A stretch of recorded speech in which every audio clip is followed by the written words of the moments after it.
biggest challenges of managing a fleet of trucks, tractor trailers, and material handling equipment? Hassling with maintenance, repair, and vehicle breakdown. Transervice's dedicated contract maintenance service, DCM, takes that hassle away. We maintain your fleet, no matter what the configuration, to the highest standards, while giving you the greatest cost control. We offer preventative maintenance executed to maximum utilization, equipment life, and necessary repairs, all tracked by a state-of-the-art paperless computerized system.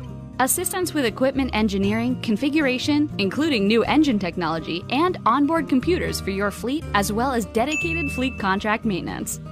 Dedicated on-site service facilities staffed with management and certified maintenance technicians, inventories of parts, tires, and fluids, and all necessary shop equipment, diagnostic tools, and technology. Supporting services.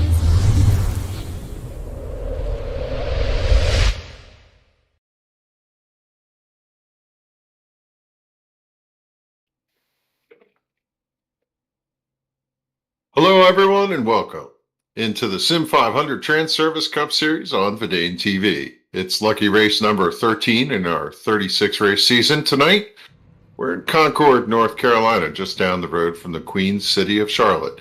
It's 166 laps of nighttime racing at the Charlotte Motor Speedway. I'm Kevin England, and Tim Terry, along with Showtime Paul Strickland Jr., are on the air with me to call the action of the Transervice Cup. Tim, Charlotte spoke to the drivers earlier tonight and equated this track to comfortable shoes.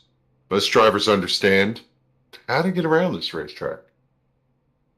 Yeah, absolutely they do. It's one of those racetracks that's been around on the service since pretty much day number one. And albeit there's been some different configurations per se and different nuances, different changes per se to the car, the track itself, it's still Charlotte Motor Speedway, and you can still boogie around here. I believe this is the second annual Bryce Whitson Never Quit 250, which means there's $100 to win tonight, Kevin. There's a few of these races throughout the Transervice Cup Series that pay a little bit extra at the end. So the carrot going to be dangled in front of some of these drivers as you see the starting lineup roll by on your screen with Trey Edson and David Comstock going to start on the front row. This is going to be a longer race, but it's going to be a fun race, I'm sure, tonight.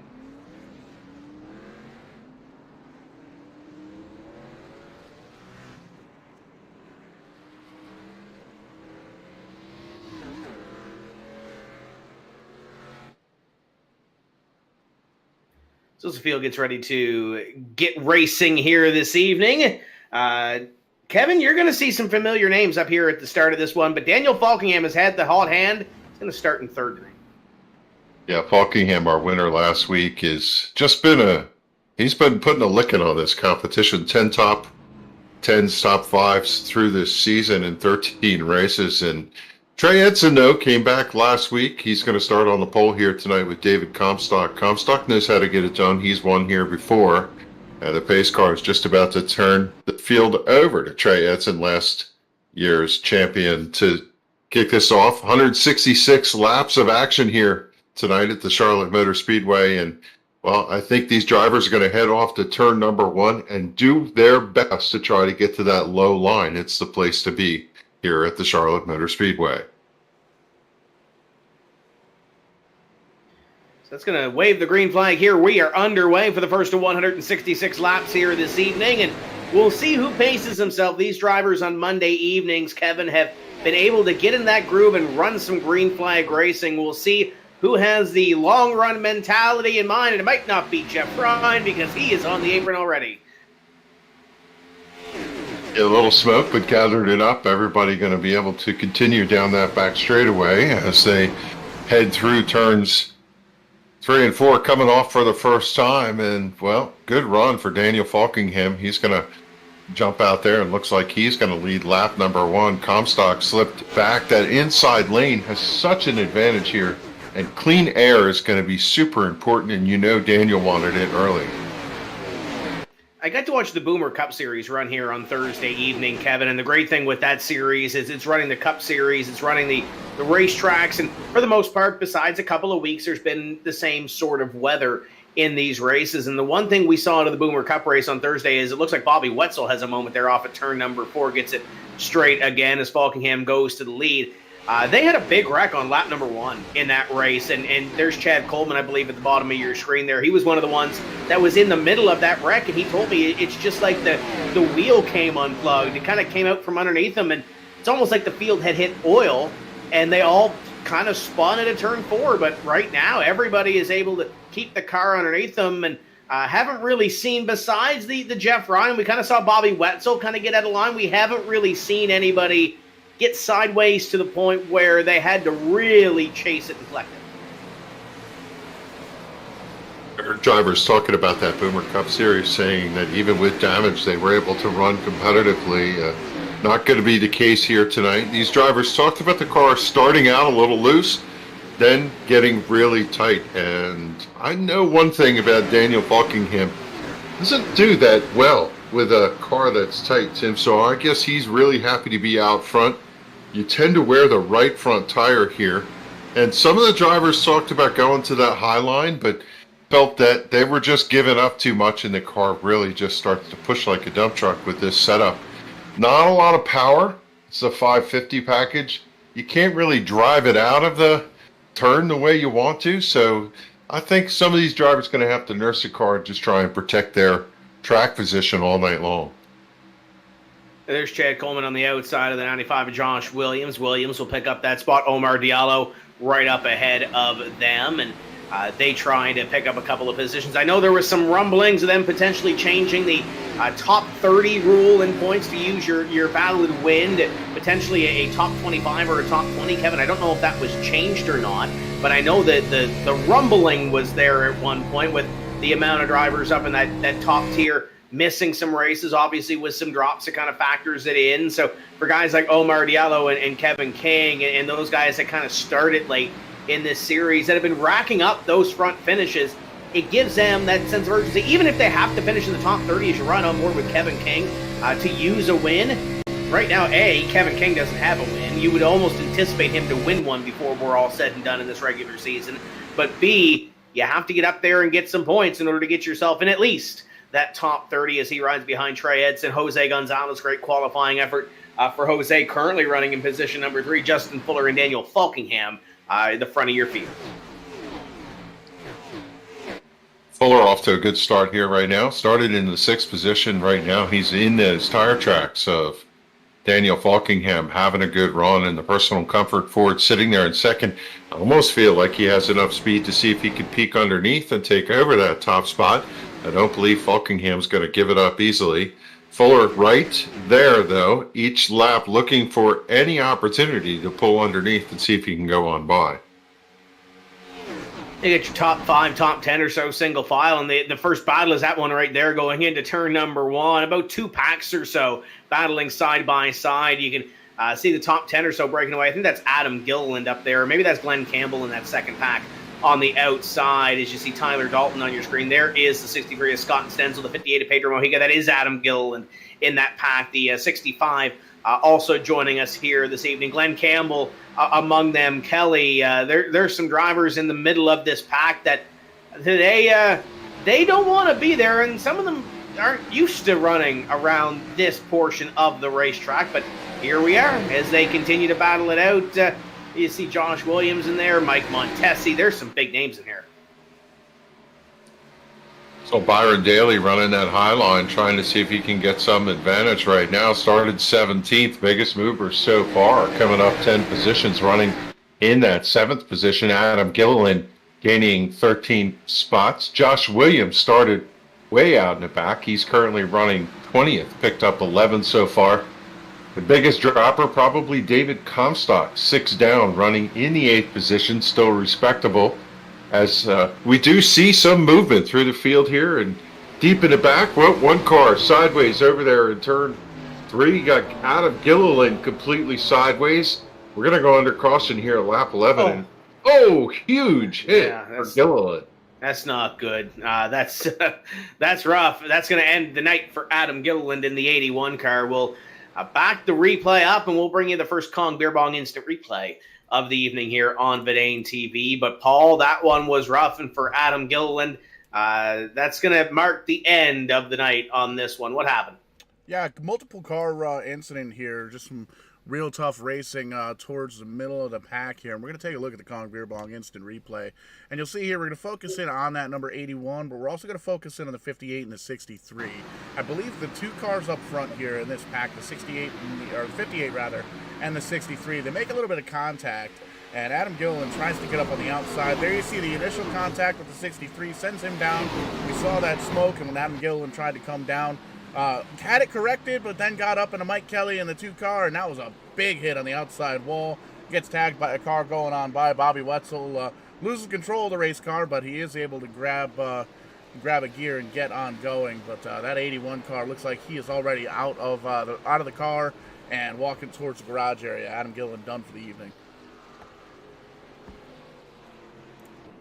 I mean, what do you say about Adam Gilliland's? It's feast or famine for him, and that was an incredible hit for him over there. And a couple other drivers collected as we're under the first caution of the evening here at lap 13. You see all those drivers heading down the pit road, taking the opportunity.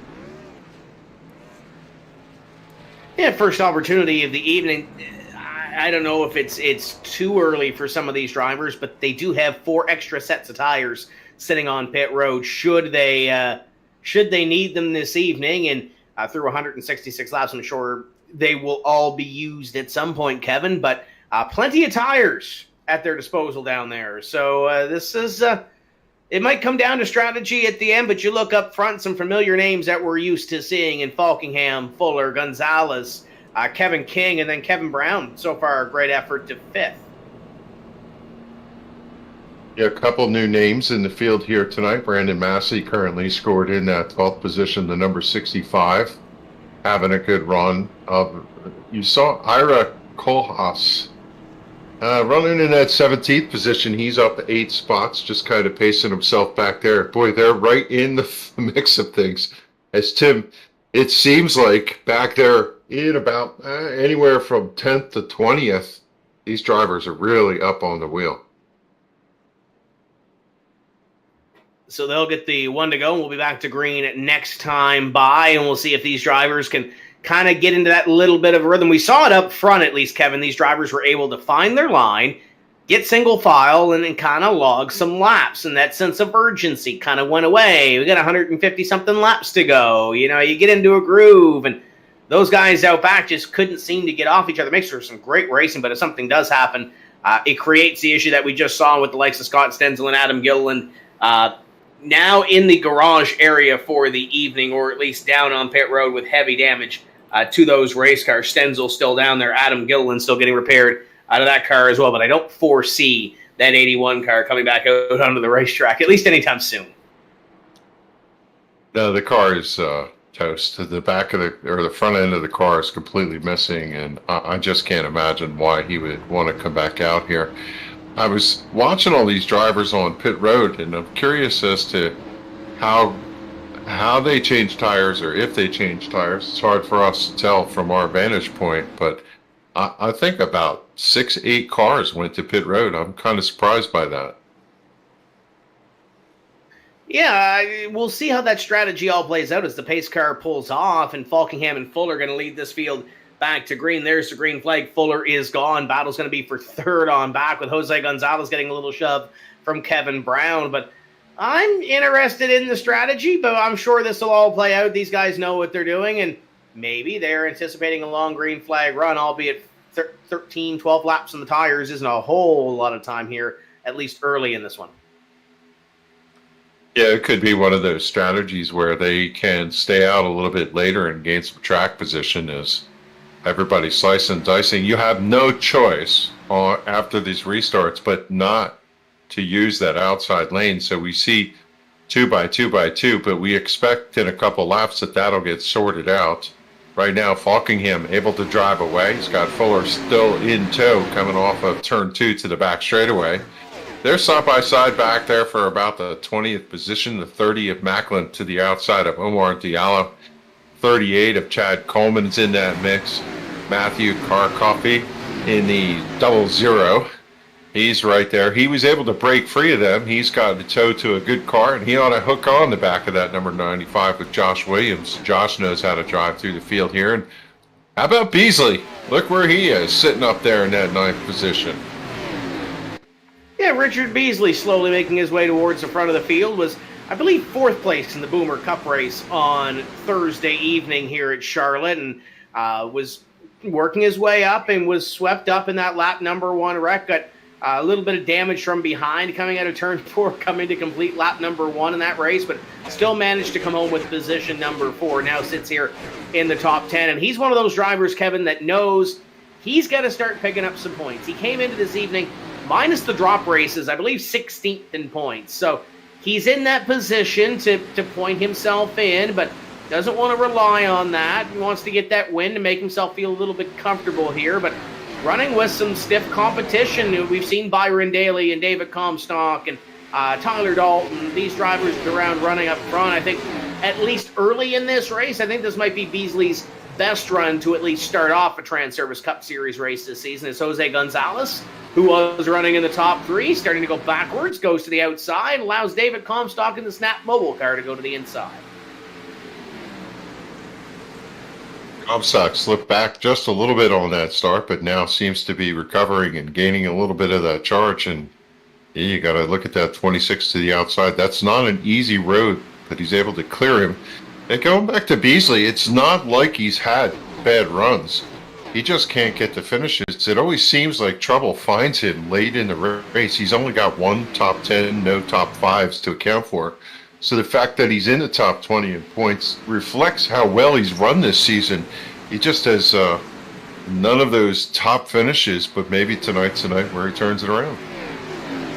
He hasn't really had a bad finish per se. He's had consistently top 20 finishes. Now, consistently top 20 is not going to win you a championship over here with the way the playoffs work, but it'll probably get you at least closer, flirt with the top 16 to get you in to round number 1. So, especially with all of these drivers, there's some that are missing races and some that are going to have to fall back on a win and some that are going to have to point their way into the top 30. There's all kinds of different agendas and all kinds of different strategies right now, and I think that's going to play out throughout this one as Kevin King goes to the inside of Justin Fuller. Fuller was halfway to Charlotte coming out of turn number 4, and he's trying to rubber up that outside line, but Kevin King holding a pretty wheel to the inside.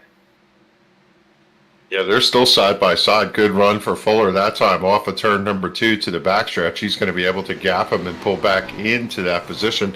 You have to wonder if he's going to use the low line down here in turns 3 and 4 and stay up high over in turn number 1. He seems to have found something down there at the other end of the speedway, but no one else is trying it. Only Fuller has been to that high line.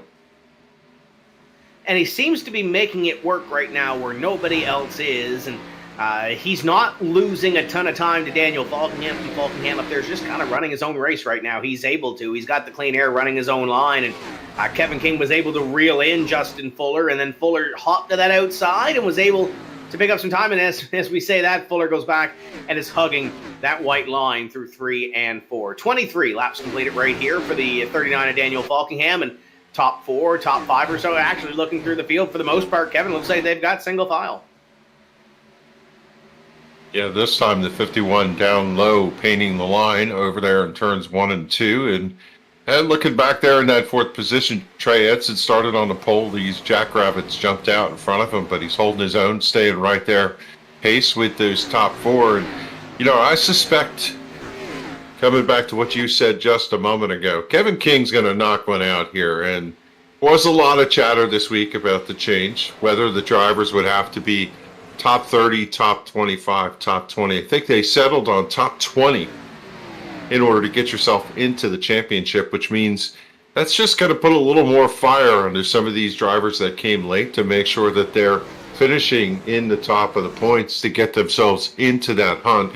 I suspect that someone like Kevin King's really not going to have that much of a problem with it.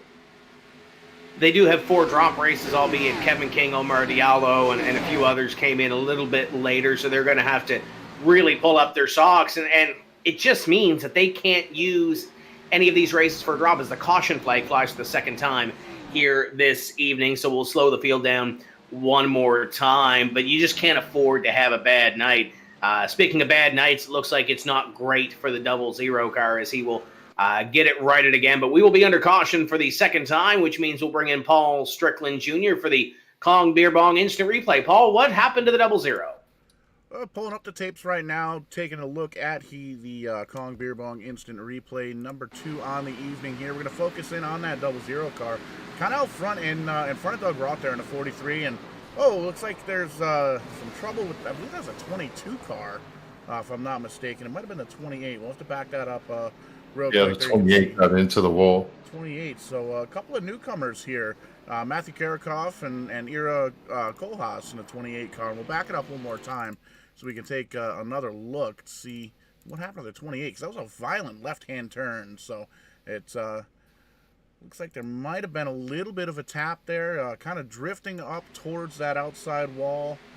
Moving out of the 37's way, hits the wall there, and there you can see just gets stuck in the wall, wants to stay out of the racing group, and unfortunately comes right down on the line in front of the 00. Gives the 43 car just a little bit of a kiss. How about Joey Gattina on the 14 car? Great heads-up driving there, driving on through that. Heads-up driving there for Joey. But, yeah, tough break for a couple of newcomers here in the back of the pack.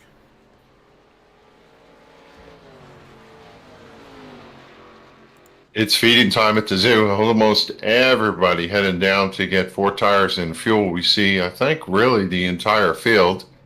I can't imagine, Tim, that you wouldn't change 4 tires when you're going to come in here. As see Kevin Macklin driving off, King driving off, Comstock driving off after their service.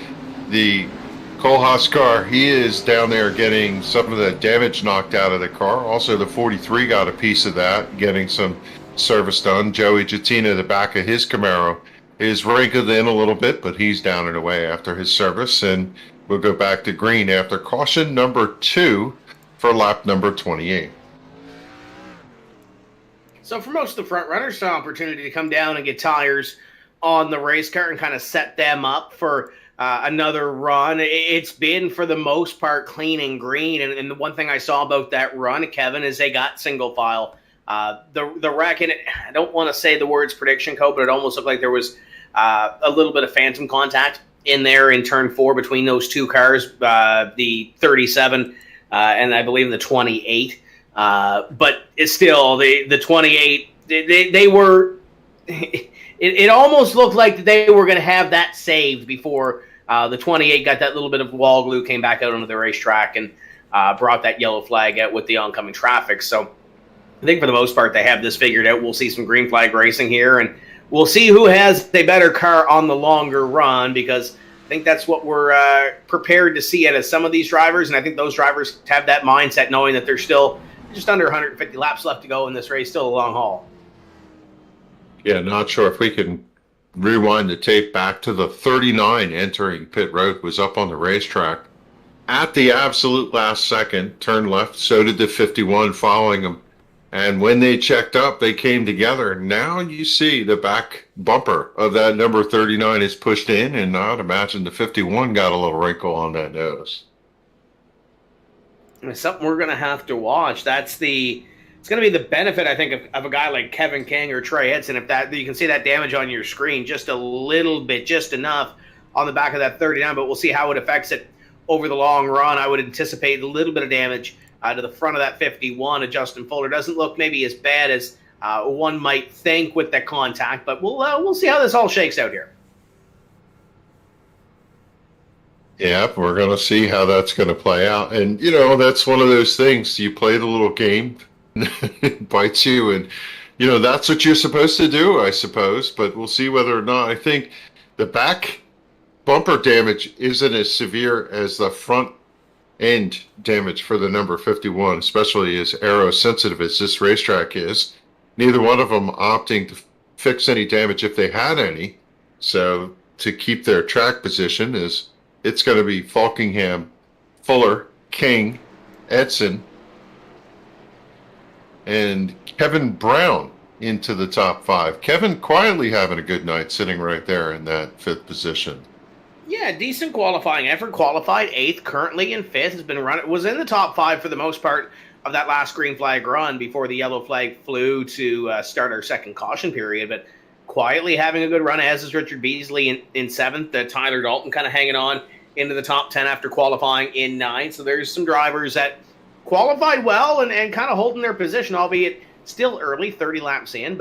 And I know Justin Fuller is going to get me on this, but a little bit of damage on the front end, Kevin, kind of matches the car that he's had the last 2 or 3 weeks, because I know he's had some run-ins in traffic trying to get to the front of the field. So maybe a little bit of a scratch on the front of that personal comfort number 51 kind of matches the mindset he's had the last couple of weeks here as he gets up close to that pace car. There's going to be no damage from hitting that pace car, though.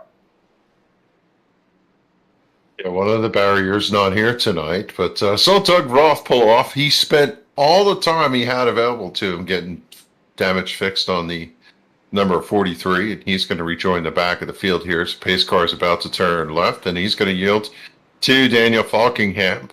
Faulkingham has led every lap so far. Nothing going to change here as he busts away, and he gets a good jump, crosses the line to complete lap number 31. Lap 30, now working lap number 31, heads off to turn 1. 51 and Justin Fuller going to slide into line to position number 2. And now we'll see, Kevin, if any of that damage kind of affects those top 2. Kevin King battling with Trey Edson for 3rd. Jose Gonzalez to the outside of the 93 of Kevin Brown as they go at it side by side. The 5, a little bit of a moment. Down into turn 3 allows Kevin King to take sole possession of 3rd. Here comes the 93 up around to the inside and opens the door for Richard Beasley. Man, there's a bunch of different stuff going on. I saw the 19 had to check up there after the 26 got high, and I also saw the 95 sideways off of turn number 4 and collected it. Fortunately, didn't pick everybody else up. 95 running side by side with Brandon Massey. Massey trying to take that position away on the high line, but he's not going to be able to do it as the 95 streaks by, and here comes the 30 of Brian Macklin to fill that spot. He's going to take over that 14th position. Massey, I'm thinking he wants to get down low, but nope. He's going to get it filled by Elliot Henderson, and now he'll have the opportunity to jump back in line. We've got a great battle for the lead up in front. Justin Fuller has worked the inside of the 39 of Daniel Faulkingham for the last 2 laps. Faulkingham gets that run and that momentum off of the corner just enough to take that lead back, or at least pull even with Fuller. Fuller drives it in deep into these corners, and if he can continue to drive it in deep, especially here into turn number 1, it's probably going to come out with the lead on one of these occasions. Faulkingham just barely there, has the door open, and will pull back even down the back straightaway and down into turn number 3, and this is the way it's been these last couple laps, Kevin. Something's going to have to give tire-wise because, albeit we're still early in this run, you would have to think there are views in the tires. Kevin King's probably licking his chops back here in 3rd. I don't know how Faulkingham led that lap. He was sideways off of turn number 4, but he was able to just get enough of a run to the high side, but it's not going to be enough now. It's Fuller ekes ahead out of turn number 2 to the backstretch, does the slide job, comes up, takes over the lead. He's going to cover that middle line to make sure that Faulkingham can get through, and he's going to drive off turn 4. New leader, 51. To the stripe, it is Justin Fuller out front here at Charlotte. And now we'll see what kind of race pace the 39 has in dirty air, because this is the first time that he's been behind somebody all night long. Fuller has that lead and will pull down the back straightaway with that advantage and pull the field in behind. About 8 cars or so. I don't say a lead draft, but maybe a conga line per se in behind Fuller. You got Faulkingham there, King, Kevin Brown, Trey Edson, Richard Beasley, Jose Gonzalez, and David Comstock, and then the rest of the field from 9th on back in behind. But nice little train up in front. These drivers have found a place to race, kind of pace themselves, and we'll see now if Kevin King can reel in the 39 of Daniel Faulkingham. What kind of race pace the 39 of Faulkingham has in this dirty air, per se, in behind Fuller? If there's one driver that just absolutely hates dirty air, it is Faulkingham. And I'll tell you what, we learned the answer as to whether or not Fuller's front end damage, if he has any impact, because that car is flying right now. Yeah, it looks like it's keeping up pace, but we'll see if it's maybe the short-run mentality. We kind of saw that last week prior to some of the issues that arose at Dover, where we saw some of that extracurricular activity, but we saw Fuller really, really, really good in the short run, but kind of faded on the second half of that run as we see some of the battles mid-pack on back. You see E.J. O'Rourke the 12 of Simley, the 9 of Bobby Wetzel back there going at it for just 19th, 20th or so. Right around what was the Hornets' nest on the first green flag run, Kevin, but I think they've got it kind of figured out right now. Yeah, it has a bit of a conveyor belt field now. I've been watching Kevin King race for over a decade or so, but I don't really know him that well. So you tell me, where is Kevin's head right now? Is he one of those drivers that likes to charge up and take the lead if he can, or is he just going to ride there in third and wait for the race to come to him? You know, there's some stage points associated with this thing, but I think at this point, Kevin's content to ride. He doesn't have to win the race on lap number 40. Nor does anybody in this field have to do that. I think he's just kind of riding and biding his time, and I think Kevin Brown kind of wants to push the issue a little bit and go towards the front and bring those 93 colors at least on the podium on lap number 40 as he takes a look to the inside of the number 88 as King has a little bit of a blip at a turn number 4, and there goes that 93 to the inside, battling with the team for position number 3. Yeah, Kevin Brown reminds me of a little bit of a E.J. O'Rourke style. If he's going to have an opportunity, he's not going to waste it. He draws alongside, they run side by side down the back straightaway. There's also a good tussle back there for that 10th position. I saw the 19 of Tyler Dalton wrestling with Omar Diallo and Brian Macklin right there, putting a lot of pressure on Dalton. Dalton slipping back a little bit as Omar made the pass, and here comes Brian Macklin to do the same. And they continue to go side by side for that position. The 37 of Elliot Henderson was kind of hanging out on that outside line. Now he finds a way to the back of the Transervice 44. Glenn Campbell, the 19 of Tyler Dalton, going to be the big loser in this one. He's going to lose about 3 spots through all of this, including the ones up with Omar Diallo and the 30 of Brian Macklin. But plenty of time to make them back. And then you have this mess on our screen. That's Pedro Mojica to the outside, Mike Montesi to the inside. You got E.J. O'Rourke, you got Simley, you got Wetzel following in through. You got some big names back here battling it out for those positions. And still plenty of time to get it done, though, in this race at Charlotte. As the battle is heating up here for position number 2. Kevin King has got backed by Kevin Brown, and now Daniel Faulkingham has been sucked into this mix as Fuller's not too far up the road, but he continues to pull away if they continue to do this. Yeah, Kevin Brown was underneath Kevin King. Out of turn number 4, got a little bit sideways, and I think that just lit the fire under King to say, okay, that's enough.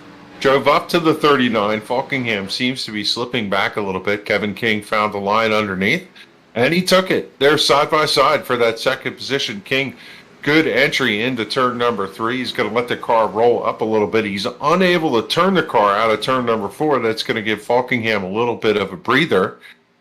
The 93 got bottled up. Here comes the 5 to the outside to take advantage of that open lane.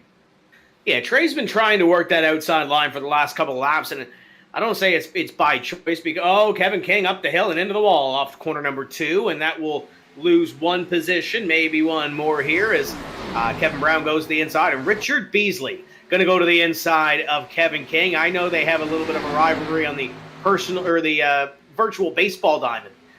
So now they're going to have a little side-by-side battle for this position here. But that's all it takes. 1 small little slip. Kevin King just barely got up in the fence. Trey Edson was riding that outside line, kind of had to back off a little bit, and now let this battle happen in front of him. So the tables turn 1 more time as Trey Edson tries to pick up a spot, and we might have a battle here for second before this one is all said and done, because now Kevin Brown has that opportunity to get back at Daniel Faulkingham. Yeah, it looks like King's car going away a little bit here, and unfortunately he slid up in front of the 5 who was trying to make a good run of it. That's the disadvantage of the outside lane when the cars tend to push at this racetrack as they slide up and take away your opportunity. Brown down underneath Faulkingham out of turn number 2. He's got a good run. Faulkingham taking advantage of momentum on the outside is able to draw ahead. Brown still to his back bumper, charges turn number 3. If he can keep the car low here in turn number 4, he might be able to secure that position, and he did it. Faulkingham, the right rear, taps the outside wall. They're still side by side with Beasley pushing in the mix there. Yeah, Richard Beasley having a career run in this Transervice Cup Series, running out of the inside of Daniel Faulkingham, and Faulkingham had that little bit of damage, maybe trying to keep up to Justin Fuller in that dirty air may have made the tires a little bit angry, and now he's falling back into a little more dirty air. Kevin Brown to second, Richard Beasley battling with Trey Edson, Daniel Faulkingham right in behind as they continue to dance.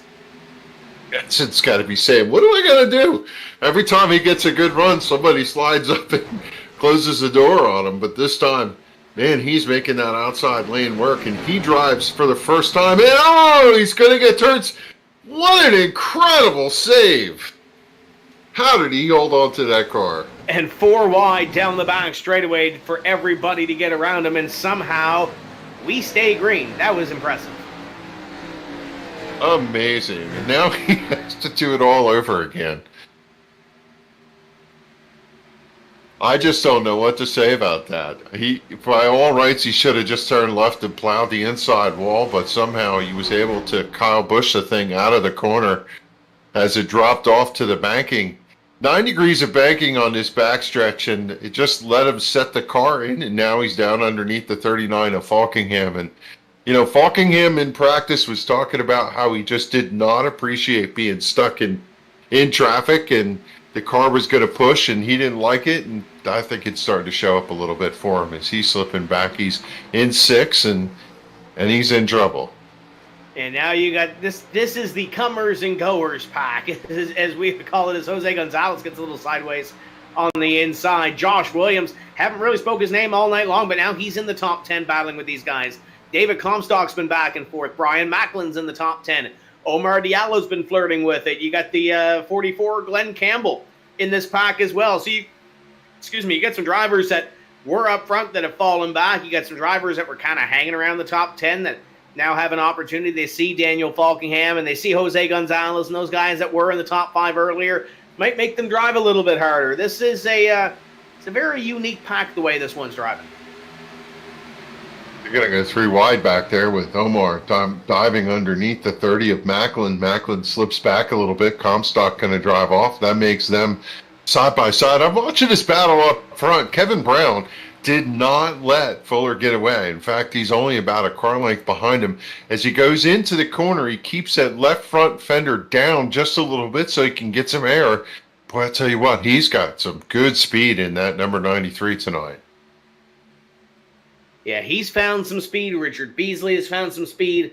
Jose Gonzalez was running up front earlier, though we saw that earlier in the season. We've seen some flashes of brilliance out of Kevin Brown, too, but this is easily the best run that he's had in the first 13 races of this season. And, don't include the super speedways in that, Kevin, because typically those are kind of the wild cards. Everybody has at least a shot at running up front when we throw the green flag at those races. Some of these races here, you might not necessarily be as strong at the 1.5-milers as you will be on the short tracks, as you would be on a road course, as you would be anywhere throughout. But Kevin Brown, this is an impressive run, albeit we're not to the 1/3 distance mark in this race. We're creeping up on it. Still plenty of laps to get this done, but Kevin Brown's putting on a show here. Yeah, only 1 top 5 for the season, but he's got 5 top 10s in 13 races, and it's not like he hasn't had the speed. He just hasn't, I think, had the track position. And one of the things that we talk about here and there, Tim, through the season is if you don't qualify well and you end up running through the middle of the pack, track position at each one of these tracks is so hard that you got these guys who can qualify really well, and then they tend to stay up front and hog that position. And Kevin Brown, when he's up front, he's fast, and he's showing it here tonight. Well, the problem is with most of these races that we get so much green flag racing, Kevin, that if you're not starting up front, you're not getting that great qualifying effort, you really don't have an opportunity to really pick up positions. Yeah, we have had a couple of races where there's been some yellow flags and there's been some war of attritions, per se, throughout this season, but for the most part, this is the Transervice Cup Series. This is some of the best racers on iRacing and the best racers at SIM500. So you expect green flag racings. You can't really rely on those caution flags that we have throughout the evening. We've had a couple here this evening, but knock on wood, this has been a green flag run so far. So you really can't rely on potentially seeing and banking on a yellow flag So you really have to get that good track position. Besides Richard Beasley and Kevin King, who qualified 11th and 10th, and Josh Williams, who seems the last couple of weeks has kind of stepped on it in qualifying, but has made his way up. Williams started 31st up to 6th. But for the most part, most of those drivers that are in the top 10 started in or around the top 10. These drivers said they can run anywhere around 55 to 60. Let's say 57, split the difference. Laps on fuel, that's going to take them to lap 85. They're working lap 58, and this has the conveyor belt feel to it. So some of these drivers really have to take care of their tires at this juncture. I'd imagine everybody pitted last time, so that's not going to be the challenge.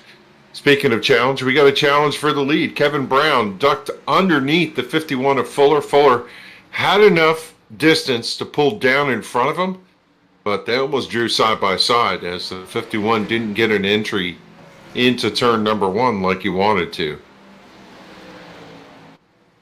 And that might be the protective line so far. These drivers just trying to see what they have here and try to feel each other out. And for Kevin Brown, he's raced Justin Fuller a little bit throughout the pack this season, but now these two are up front, so maybe that battle changes a little bit. Obviously, being on lap 60, still 107 laps to go, 106 this time by. Still plenty of time to race for and still plenty of positions to race for, albeit there are some stage points at halfway. You really kind of put that in the back of your mind. But if you're Kevin Brown, you might want to pick up a couple of those extra points if you can as they come by this time to complete lap number 60. Have to keep an eye on Justin Fuller as he comes down into turn number 1. 2 slow cars in front of him, and both of them, I think, involved in incidents earlier. He's going to duck underneath the 28. Not able to slide up out of turn number 2 like he likes, but he's able to hold that line to his liking. He's going to come up here on the 3 of Ryan and be able to go easily past him out of turn number 4. Again, unable to slide up on exit, but it doesn't seem to hurt his line too much. Kevin Brown going to pull right in behind him, and these drivers now are going to have to be careful as the rest of the field cycles by these 2 slower cars. And you're right on board with the 51 car of Fuller and clear on the back straightaway, at least for the time being, as they run down the back straightaway, closing in on that 100 lap to go mark. And at that point, Kevin, you mentioned 55, 60-ish, thereabouts laps on fuel. So you almost get to that point where you can kind of cut and make some strategy calls on this one. And I'm sure with the green flag where it fell on that last restart, I'm sure some of these crew chiefs are kind of mentally kind of crunching those numbers, and those drivers are mentally crunching those numbers as we work through on this run. But for the most part, it looks like these drivers up in front have it figured out, and now Kevin Brown gets a little bit closer, got a great run at a turn 2 that last time by, and starts to put a little more pressure back on Fuller. Watching the 9th place car, Daniel Faulkingham, uncharacteristically, car lap is passing him. I have to wonder whether his car has gone away, whether he's burned that right front tire off, or whether he's in tire conservation mode, thinking this is going to be a really long run. But that car does not show the speed it had earlier in this event. I think it might be a little bit of a combination of multiple of those factors, including that maybe a little bit of damage that he incurred a little bit earlier down on pit road. But you look back here at this mess, there's the 38, there's the 2 tap-out tuning cars, so I'm sure Sharpie is on the edge of his seat right now, battling with those 2 cars, the 38 of Chad Coleman, the 58 of Pedro Mojica, and they got a little bit of competition in behind, and I see that 33 of Byron Daly, and Byron was running up front a little bit earlier. It's been an up-and-down night for the Valvoline number 33, but still, it looks like, for the most part, that car seems to be in one piece. I don't see any damage to that race car, so maybe Byron is having one of those Byron Daly type of nights. He's kind of riding and waiting for this race to come to him. Speaking of coming to him, Jose Gonzalez down on pit road.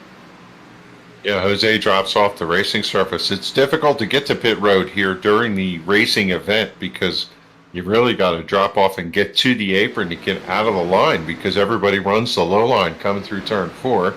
Jose dropped off with a lot of speed, but I think he got it down to where he needed to be. And you're right, I was watching the 33. He's been in the high line all day long. Does not run that low line, and I'm not sure if he's trying to save his tires or just is comfortable running up in that groove, but he's not come forward, but the car does not look slow in any way. Been watching the battle with Omar Diallo up here in the 48 car. He got all the way to the battle for position number 5 and got underneath Josh Williams as Williams almost tank slapped the wall coming out of turn 2. Omar got to the inside of Josh Williams and just got to that left rear quarter as Trey almost got into him there in the middle of 3 and 4, but got to the inside of him and just got there to the point where he couldn't get any further, because if he did, he was going to make contact with him. Had to roll out of the throttle, and it rolled him back all the way to this battle with Brian Macklin and the 5 of Trey Edson. So Omar was coming head ahead of steam, had some momentum, and then lost it all after having to roll out of the throttle to allow that 95 to continue on his racing group. Was Brian Macklin looking a little aggressive here, trying to pick up a couple of positions. He looked low, but Omar Diallo was there, and Diallo continues to work the inside of the Transervice number 30. Yeah, the two of them have been lockstep all night long. They've been racing together, and they're slowly working their way through the field. And, give a shout out to Elliot Henderson right now, sitting in that 11th position. Every week, just kind of improving his game. Came into the season as a rookie, and, yeah, having a really nice run here. Quiet, a lot of racetrack in front of him. He's sitting probably 10, 12 car lengths behind the 44 of Glenn Campbell, but a solid run for that number 37 tonight. And running a very smart race right now. Car looks fairly clean. He was, I think, in and around those 2 cautions, but never had any contact with it, but was kind of in that hornet's nest early, and he's kind of worked his way up in front of it. As you can see behind him, Nelson Rivera, the 13 of Comstock going at it. See Tyler Dalton, a part of that mix as well. The 2 tap-out tuning cars there as well. There's plenty of action in behind Elliot Henderson. He's just trying to not be a part of it right now as we come by this time to complete lap number 70. I think if fate has a say that we get to talk to Justin Fuller tonight, he's going to tell us how important Clean Aero is. He's just having a good time out front, starting to stretch it out a little bit on Brown. As the 30 of Macklin, well, he's running in that 7th position, was around the 48, and now Omar, he got tied up behind Macklin. The 5 of Edson. Omar ducked low coming off turn 2 with a run, went past the 30. Now he draws alongside the number 5. These guys have been on their door handles every lap. Now, I don't want to draw past circumstances and past battles, but that's why we're here. We're here to paint pictures, Kevin, as the Kevin King number 88 has fallen back into the clutches of this battle. Josh Williams moves to the inside. Omar Diallo has been racing hard with Williams and Trey Edson and the 30 of Brian Macklin, and kind of backs off that battle. He was the one that had the issue with Kyle Tarasca a couple of weeks ago, and Kyle Tarasca is teammates at the Aftermath Motorsports camp, or that team that works together on Monday evenings with Josh Williams, with Trey Edson, and with Brian Macklin. So I don't know if there's any bad blood between the team and Omar, or if there's any sort of issue there, but they're going to go 3 wide. Omar Diallo going to go to the inside, and that was close coming out of turn number 2, but they're going to somehow make it work. I don't think there's any bad blood there, Kevin, but it's got to be in the back of your mind as a driver, knowing that, I kind of tangled with this team a couple of weeks ago, and they probably have it in the back of their mind too.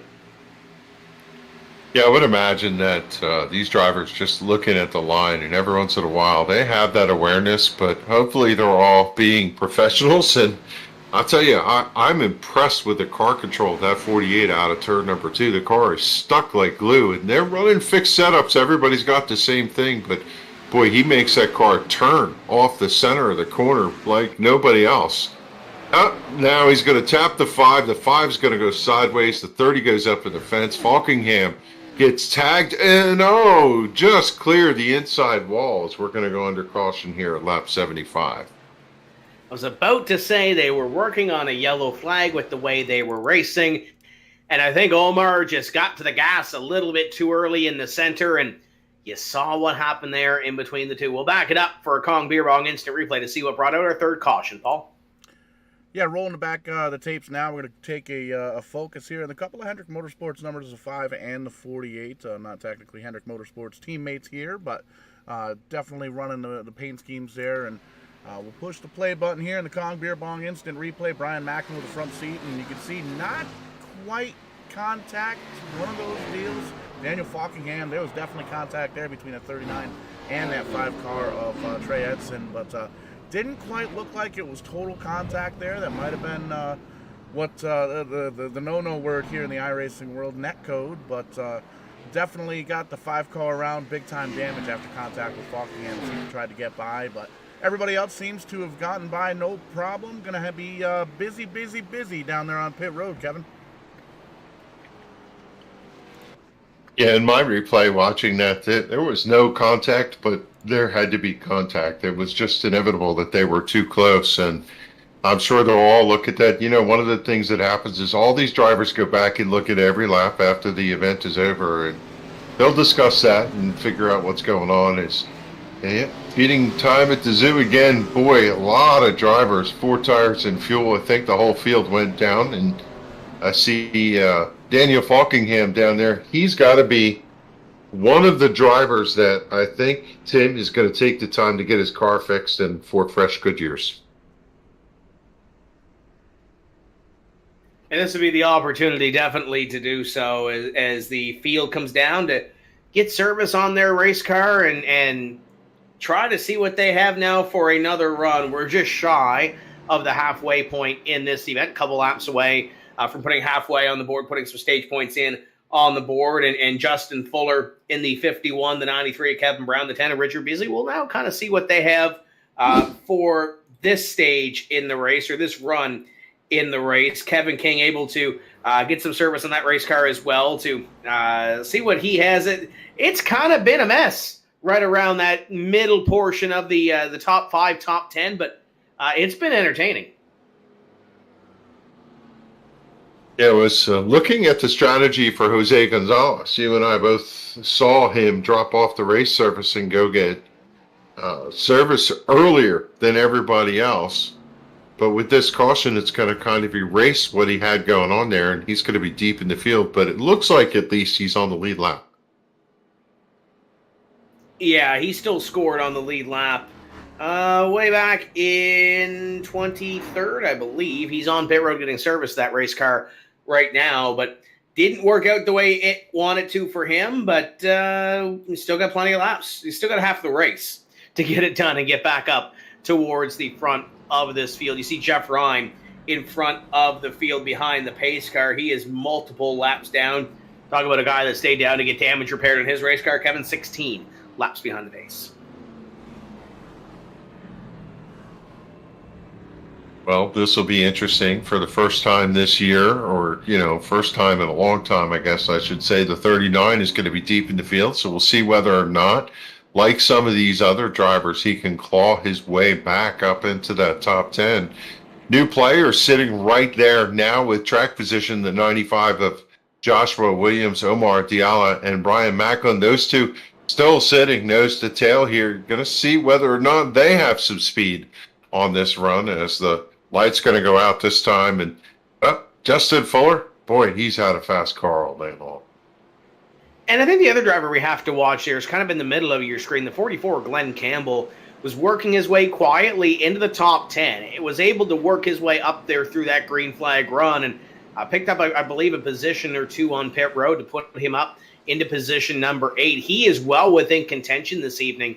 You got Chad Coleman right in behind him at position number 10. Chad's even admitted the last couple of weeks that he's had to work on his qualifying efforts to get a little bit better and get a little bit closer to the front of the field. 20th place, probably not the ideal qualifying position that he wanted this evening, but still able to get up there. But I'm impressed with the run by Glenn Campbell. I don't think we've heard the end of the Transervice number 44 this evening. I think he's going to have something for at least a top 5 run, but he's got some strong competition ahead of him.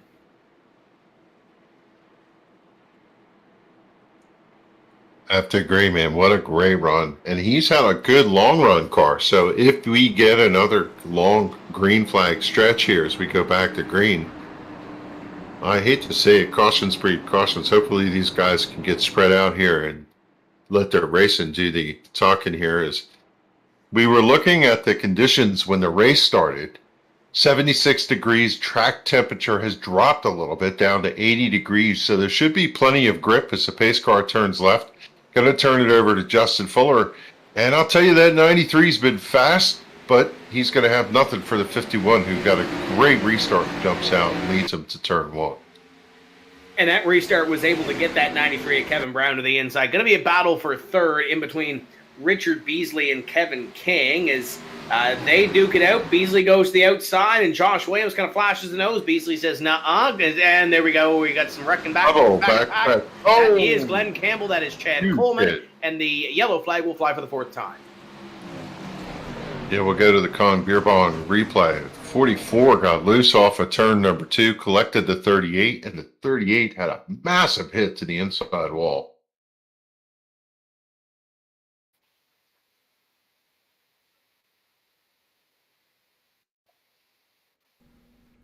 Yeah, tough go over here for the 38 and the 44 car. Both Coleman and Campbell having a relatively decent run here at Charlotte Motor Speedway, and unfortunately caught up together here. Pulling up the Kong Beer Bong instant replay now. We're going to focus in on the 38 and the 44. There you can see the 44 right behind Brian Macklin in the 30, and goes into turn number 1 here. Everything seems to be okay. It looks like he might get just a little bit of a tap from the 13. It might have just got loose, but as he came back up into the track, unfortunately, Chad Coleman was there in that 38 car, got collected up in it, hard nose contact on the inside pit wall there, the safer barrier, but Chad grabs the gear, gets on going, as does Campbell, but it's going to be a lot of damage those guys are going to have to repair on those cars, so we'll see what they can do here. Lots of time left, but I don't know. Those cars are pretty banged up. I'm not sure, Tim, if the 44 maybe had clipped the apron down there in the corner, and that kind of started it. He went down, Comstock got right to his back bumper, the car wiggled a little bit sideways, and he just was never able to get it stable up off the corner. And that hit from the 38 was huge.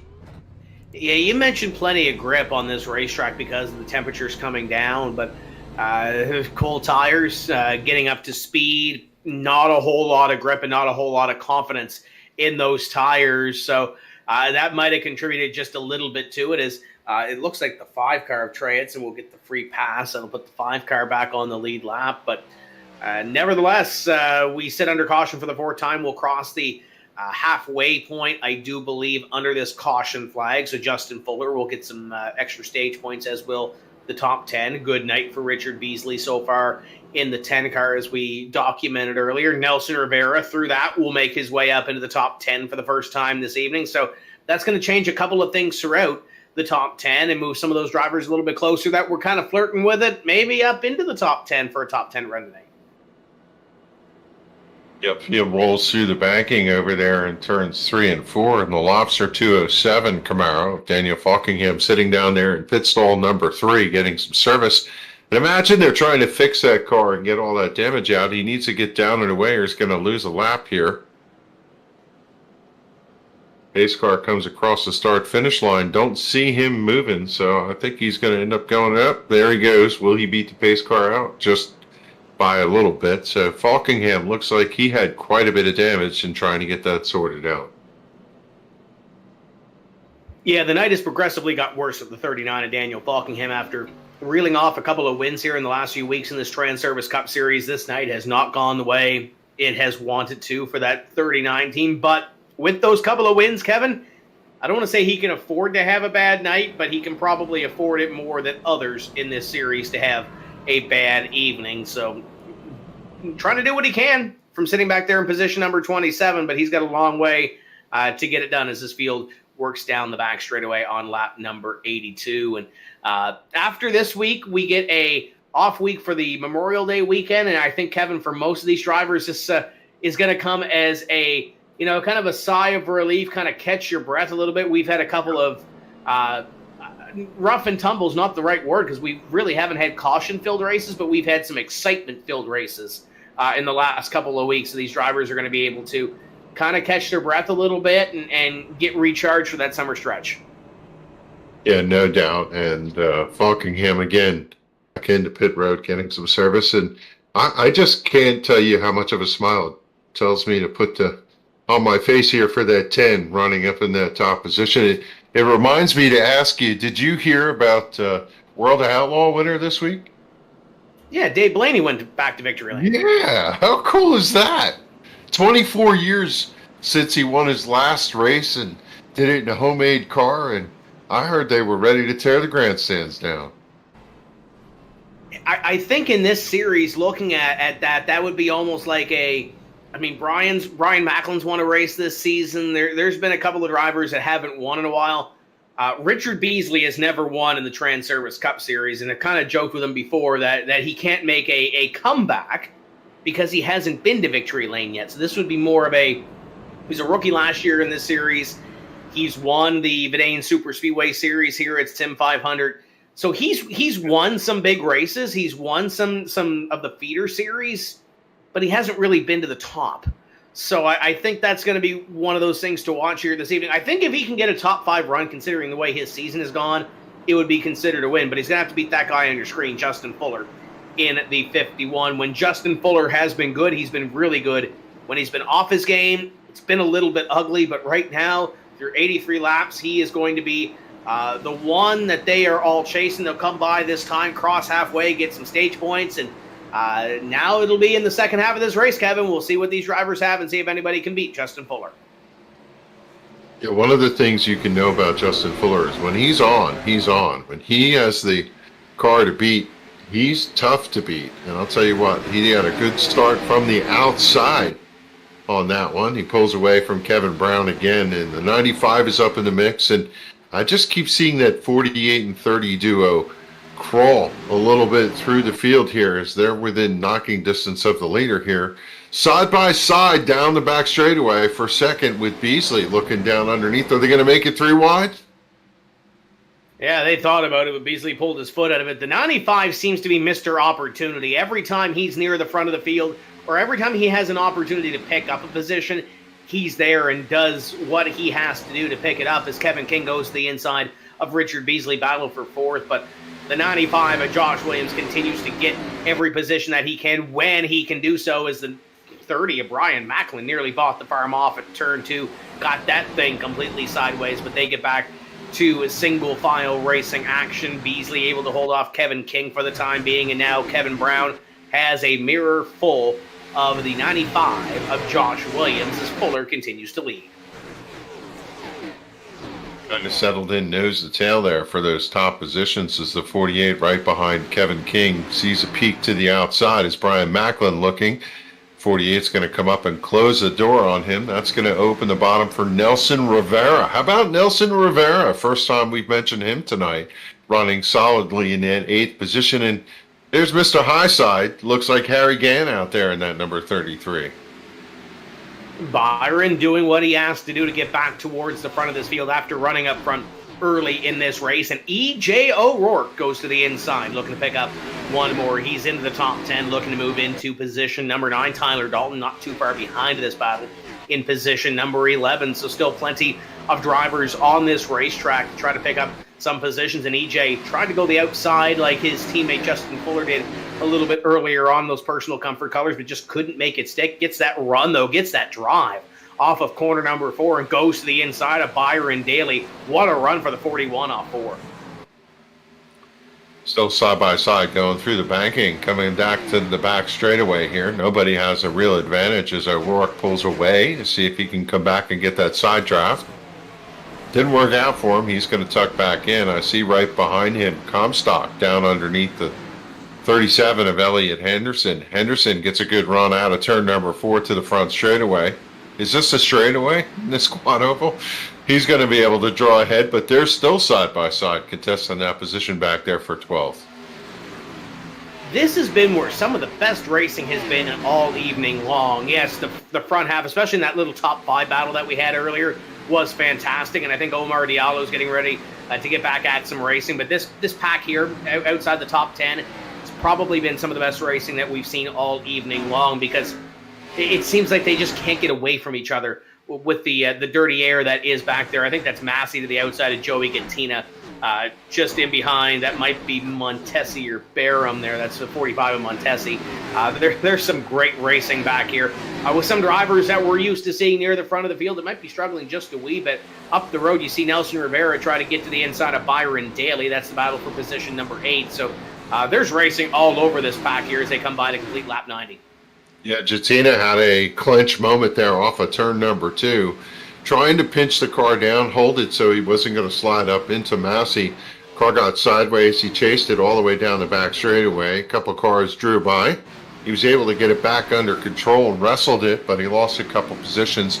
Drops back to that 17th position, but he was quietly sitting there in about 15th. There's Jason Barham right in front of him. The kick-ass beef jerky Camaro having a good run. And I'm impressed with Brandon Massey. You know, when you're a first-time driver in the series, you want to show respect. You want to race clean. I saw him scrape the wall over there in turn number 1 just a moment ago, trying to make sure that he wasn't going to get into Joey Gattina, and he's running pretty good here at that number 65. Yeah, doing a great job for his first race here, making that first impression and keeping that car relatively clean for the most part, and doing what he can to bring it home in one piece as Joey Gattina picks up 1 on the 83 of Jason Barham. In behind Bobby Wetzel, battling with Simley and Kelly, and Jose Gonzalez had a good run early in this race and kind of fallen back a little bit here to 21st in this run. But we keep talking about this is the back half of the top 20, kind of stee up the road on some of those wide shots that. Up the road, it's kind of single file. Yeah, there's a couple of picking up per positions. Kevin, you know, somebody makes a mistake, you pick up 1. But for the most part, this is where the best battles have been, and it's on the back half of the top 20. Yeah, to drive this racetrack, it requires you to be right on the back bumper of the car in front of you. If there is a slip, then you're going to look for the high line, the low line, to see if you can draw by. When you get alongside somebody, it's a matter of whether they want to run side by side with you. You're always slower when you're running side by side with someone, so you either figure out that you have the better advantage in that, or you don't, and you yield, because certainly if you run side by side for a couple laps, the drivers behind you are going to come up and take advantage of some runs. A solid run here from Mike Montesi, currently sitting in that 14th position. And on the outside, we talked about this racetrack, Tim. Comfortable shoes. A lot of these drivers have been around a while. They just know how to race this racetrack. And albeit we do have the Texas and the Atlantas, and they have their nuances, but they're pretty much the same layout. You got to drive those racetracks a little bit differently. Atlanta, obviously, a little more abrasive than what we would see here, and Texas drives a little bit differently with what they've configured the last couple of years, but pretty much the same layout, so you kind of get used to some of those cookie-cutter mile-and-a-half racetracks, and some excel a little bit better at those configurations than others, and we're starting to see the cream rise to the top, as the old cliche goes, as the 48 of Omar Diallo is shadowing Brian Macklin again. The next up on the list is the 88 of Kevin King, and then in behind, Nelson Rivera continuing his top 10 run with Byron Daly, battle for 8th. During that last segment, the 30 was following the 48. This time, the 48 following the 30, and they're stalking Kevin King. I see the 30 way up high in turn 1 and 2, then drives the car down the banking out of turn number 2 to see if he can get the run.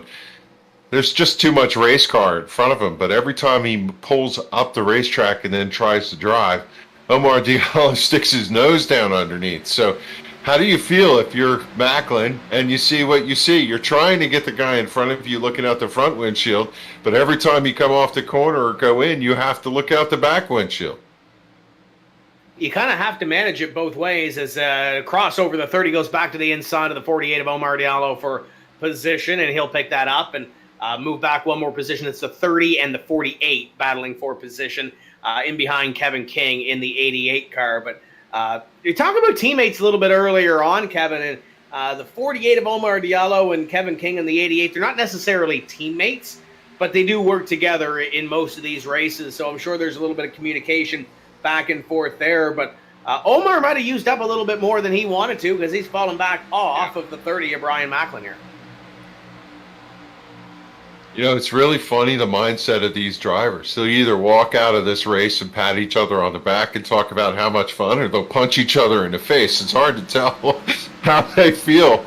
You can listen to the radio sometimes and pick up the vibe, but I just love those races where you're always side by side wrestling with this one person. I come away with just the biggest grin on my face when you have that kind of race. I can only imagine these guys are having a blast. And it earns respect. And I think after the last couple of weeks in this series, I think that was kind of lost among some of those drivers to earn some respect. Yes, you can race hard, and you can have that battle that you're going to lean on each other a little bit, but you're not necessarily going to step over the line and wreck the other driver. And I think that was kind of lost over the last couple of weeks, Kevin. And knock on wood, I think for the most part here this evening, I think we've kind of restored that as Omar Diallo gets a great run down into the corner. What Brian Macklin lost on entry, he's going to gain back on exit at a turn 2. But great little battle, and I don't think this one is over for position number 5 as Omar Diallo, Brian Macklin, and Kevin King get ready to battle. Look at the run that Omar gets on the entry. He's driving that car in deep. I'm watching this battle up front. Brown has not relented in any way, shape, or form. He's just right there in the tire tracks of the 51, waiting to seize on any mistake. His car looks as fast on the long run as any car out there, and he continues to poke that nose a little bit to the left to get some air on that left front fender, and he's just made a pest of himself running in second. It goes to show the discipline of Kevin Brown, and it goes to show that he's not pushing the issue. He doesn't have to push the issue right now. There's no extra stage points between lap 103 and 166. We pull the pay window up at 166. This is a $100 to win event. You got to position yourself at the end of this race in order to win it. And you know what? Josh Williams, for the most part, give him credit too. He's drove from the back of the field all the way up to position number 3 and put himself there. He's not pushing the issue right now, nor does he have to. And then you got Richard Beasley sitting back there in position number 4. Kind of the same deal. He's having a career run in position number 4, at least in this Transervice Cup Series. He's got Kevin King in behind him. He's got Josh Williams and Justin Fuller and Kevin Brown in front. Yeah, the complexity of this race has changed a little bit. Adam Gilliland out early in this one. A couple of drivers that we would used to be seeing up front, sideline with suspension. But the way this race is playing out, and the way a lot of these drivers up in front, at least in those top 3, are showing patience, this is shaping up to be one heck of a finish. Yeah, and you simply have to give a nod to that 95. Started 31st. We talked about how important track position was, qualifying, driving through the field. It's impossible to do. He passed some really good competition. He didn't get this track position by pit stops and crashes and whatever. The 95 literally drove his way through. Like the 48 and the 30 that we've seen up on the wheel all night long, the 95 made a charge early, and it's just, I think, strictly to the fact that he got to the 2 fastest cars right now, and it's a little bit harder to do that. But I think that 95 might have something for these guys by the end of tonight. Yeah, it's far from over. Look at this battle on your screen. That's the 30 of Brian Macklin, the 88 of Kevin King. Macklin was able to get to the inside. Omar Diallo going to give a little bit of a shove to Kevin King, get that little air on him and make that position work. But now Omar Diallo stuck on that outside line. He's been strong these last couple laps. Going to get that run out of corner number 4, but nowhere to put it with Kevin King in front of him. This is a great little battle for position number 5. Just an incredible race these guys have had all night long. And then you look back in the pack and talk about different stories. The number 58, Pedro Mojica, currently running in the 25th position, not even close to anybody at this juncture. Pedro, second in points. Faulkingham having an off night. The opportunity for Pedro to see if he can close up some of that gap that Faulkingham has achieved. 64 points lead. Faulkingham comes into race number 13. He's been stretching it out, but Pedro just doesn't have a good car in the run tonight. Now, Faulkingham, 26. He's sitting right there behind him. They can see each other on the racetrack, and Daniel's car just not up to speed after that incident earlier. just trying to do what he can in the later stages of this race to try to pick up as many points as he can, hoping some drivers in front of him maybe fall out of the race. And for the most part up in front, it's kind of calmed down a little bit. There's not a whole lot of hard-nosed racing. This battle right here, just outside the top 10. You see EJ O'Rourke in behind this side-by-side battle in between Tyler Dalton and the 33 of Byron Daly, Elliot Henderson, Mike Montesi dueling it out with EJ O'Rourke. Been some great racing back here for those positions, and I come back to that respect buzzword. Seems to be a lot of respect back here with these drivers going side by side, giving each other a little bit of room, albeit we're getting down to the nitty-gritty in this race and coming up to that point where there's 50 laps to go. These drivers are going to start taking more than they usually give. I'm impressed with the 48. I would have thought he'd have run his tires off at this juncture. He's sitting right back there putting pressure on Kevin King. I don't think, to your point, he's showing any disrespect, but if the opportunity happened, I believe he would have a fast enough race car. And yeah, where did Nelson Rivera come from? Currently sitting in that 8th position, and Nelson's car looks really strong here on this long green flag run. He's closing the gap to the back bumper. And he just had that move, I believe, on Brian Macklin to put him back one more position. Or actually, Macklin just passed Kevin King to put Kevin King back one position. I was about to say that Brian Macklin may have run his tires off a little bit, but I think he's found a second win and moved up one more position, the 88 of Kevin King back one, and then there's Nelson Rivera kind of parked onto that battle. That would be the battle up the hill for 5th on back as they continue to duke it out. I'm kind of intrigued with the way Brian Macklin is kind of running this race, because at one point it looked like he was falling back a little bit, and then he gets that second win, moves up past the 88 and finds a familiar dancing partner in the 48. But we had a battle up there, I believe, for position number 2. Is it Kevin Brown and Josh Williams going at it side by side? There they are right there for second. Yeah, about 8-10 laps ago, the afterburner went on for Fuller. He just drove away from Kevin Brown. Now he has about 20 car lengths over Brown. Brown slipping back into the clutches of your second place car, Josh Williams. Williams sees the 51. Maybe he turned his afterburner up a little bit. He's peaked underneath the 93, unable to get around him as your leader, Fuller, is going to start getting into the back markers of this race.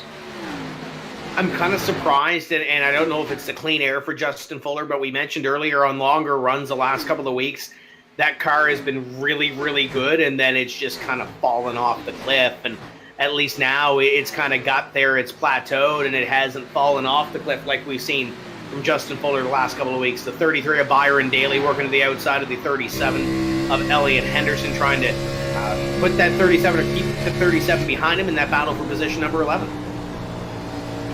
Fuller went down underneath the 38 of Chad Coleman going into turn number 3, and the car just stalled. It almost looks like a parachute came out. Last time Fuller went high because the 38 was down low and he wanted some clean air on the car.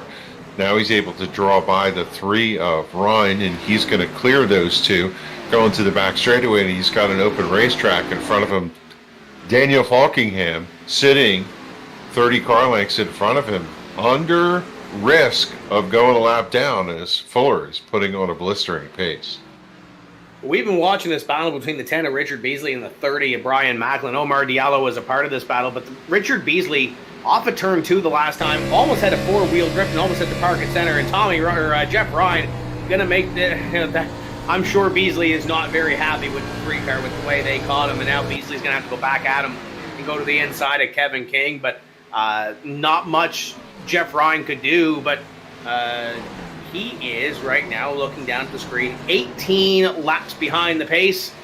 Might be time to, I understand you're trying to get some positions, Kevin, but not the wisest move as Kevin Brown is on the pit road. There was a big incident over there on turn 2, and I think that was what we talked about earlier. When you want to pit, you got to get down to pit road. I think the 93 was trying to signal to the 95 he was going to go down, and the 95 got into him. 93, slow as he was, just ducked off and went to pit road. That was close over there. So now we'll see if these drivers have that mentality to come down one more time, pick up some fresh tires, and get that mentality that this race is going to go the rest of the way. green flag as Chad Coleman goes that one lap down to the leaders, and it gets close there as Kevin King makes a move on Brian Macklin. Macklin trying to get by the 38, and there's Richard Beasley looking to the inside as well as they work down the back straightaway, and Coleman tries to get himself in this battle. Look at that. Nelson Rivera has company with the 13 of David Comstock glued to the back bumper down the back. I want to write a note about this. Lap number 118, Daniel Faulkingham going one lap down. Who'd have thought it, as strong as his car was earlier in the night. Yeah, it's a tough break for a driver that's run up front most of these races and won a couple of these shows the last couple of weeks. Battle for second. Omar Diallo to the outside of the 95 of Josh Williams, about 2.5 seconds in behind your leader, Justin Fuller. But the battle for second rages on, and Omar Diallo trying to get the best of him on the outside line as they continue to go side by side. Might be Diallo at the line here if he can get that run. Yeah, Sparks off the right side of the 48 as he brushed the wall trying to get all he could out of turn number 4. The 95 deep into turn number 3. The 48 strong off of the corner. They're going to come together here. Oh, you could have slipped a piece of paper, but Diallo looks like he has the advantage. The 95 side drives down in. They're still side by side going through the banking. And will they come together? They do. They touch the 48 hard in the wall. The 95 noses in. And down through the grass goes Williams. And Macklin got tagged just at the end of that. That is going to bring the caution flag out. Tough break for Brian Macklin. Went to the inside, had that thing missed, and then he didn't. And that's probably going to end the night for the 30 car. But the caution flag will fly just shy of what would have been a round of green flag pen stops. We'll send it down to Paul Strickland with the Kong Beer Bong instant replay. Paul, we were riding along with Nelson Rivera to start that, but what happened between the 48 and the 95 to bring out this caution flag? Pulling up the Kong Beer Bong instant replay right now, and man, it's been an ordeal with some of these guys throughout the evening. Got good long clean flag runs here, but unfortunate events and circumstances come on up. We're going to focus in here on that 95 car and see where this all started up front. Here you can see close proximity here between the two cars side by side in the corners. Here you see the 88 and the 30. That's Kevin King and Brian Macklin side by side with Beasley right there. The 95 and the 88, or 48 rather. 95 comes down the infield and unfortunately collects that number 30 car of Brian Macklin, and you can see he's got damage all the way around the race car. Big time damage to the front of that nose. We're going to back that up one more time just to take another look at it. And man, oh man, it's a tough break for Macklin. We kind of made the running joke all season long that he's had some tough luck here in the SIM500 Transervice Cup Series. There you can see the action happening up front in between these drivers. Heads up driving by Kevin King. He gets by no problem. Richard Beasley gets by nice and clean as well in that tied ride. But again, tough break for the 30 of Brian Macklin. So multiple drivers take evasive action and go through the grass, and wow, this is going to reset the race here. Daniel Faulkingham was in that lucky dog position. He's going to be able to come back to the lead lap. We'll keep an eye on that as Edson's going to stay out and lead the lap, and everybody on pit road for what we expect is 4 tires and fuel. And realistically, if this thing goes green to the end, will be the final pit stop of the evening, albeit most of these drivers, I do believe, have one more set of tires sitting down there in the pit area, should they absolutely need them, as Justin Fuller is the first off of pit road. And you know what? Omar Diallo's car, I think he's got a little bit of damage to it from getting into the wall. He's probably going to be a little bit off the pace, but compared to some of the drivers that were in that, probably not as bad as it would be. But with him running for points and trying to get those extra points to have that win count, to try to get him up into the top 20 late in this season, this is definitely going to hurt him. Brian Macklin has called it a night. He has retired from this event. But now it's going to put some different company on the back bumper of Justin Fuller. He's going to have Kevin King starting to his side. He'll have Richard Beasley starting in position number 3. And I think through all of that, looking at the scoring monitor, Nelson Rivera is going to be up there, as will David Comstock. So it takes Josh Williams out of the mix. It takes Brian Macklin out of the mix. It takes Omar Diallo out of the mix. 3 of the top 5 or 3 of the top 6 are now out of this race from that run from before. So attrition starts to play. We start to see some new drivers in the top 10. It's going to be a very exciting 30-ish laps to the finish of this one. I'm just surprised, Tim, that they didn't take out more cars there. With the 30 going back across the racetrack, everybody did a real heads-up job there. Missing that could have been a lot bigger than it looked when you have cars coming out of the grass and everybody's trying to check up and not get involved in it. Yeah, some very heads-up driving to try to avoid some of those cars. And you know what? Brian Macklin had that thing completely missed until Josh Williams came down the racetrack, and nothing Josh could have done at that point. That car was out of control. Macklin doing what he could. It's funny with the way that this racetrack works and how everything kind of accordions back together. We keep going back to that Thursday night Boomer Cup Series race where they had that wreck off of turn number 4. And Richard Beasley had told me in that race that if he would have went to pit road, he probably would have avoided that wreck. So I think with Brian Macklin, what he saw there with that little, he had that little bit of contact, whatever, to get him down there. But I think what he's thinking, if I slide through the grass, I'm probably going to miss the wreck. And for the most part, he did until Josh Williams came down and couldn't do anything with it. But tough break for the 30, tough break for the 95, and the 48 of Omar Diallo. I believe Omar is still out on the racetrack on the lead lap, but little bit of damage to that race car, but it could have been a lot worse. It could have been like the 30 who was already called in tonight, and I believe the 95. He's actually still soldiering around out here, Kevin, on the lead lap. So he's not done yet, looking to get at least a top 20 run. At this juncture, Matthew Carcoffey, Scott Stenzel, Adam Gilliland, the 3 drivers out of the race. Lights are out on the pace cars. The field rolls through turns 1 and 2. Fuller, and I think if we look at this could be the turning point for Kevin King. He did not have the long run car, lap 125. And he's got a long ways to go, but I'm wondering if he could possibly get out in front, whether clean air would help him a little bit. 166 is the distance, and how about Richard Beasley? I'm telling you, race of the season for him so far, sitting there in 3rd.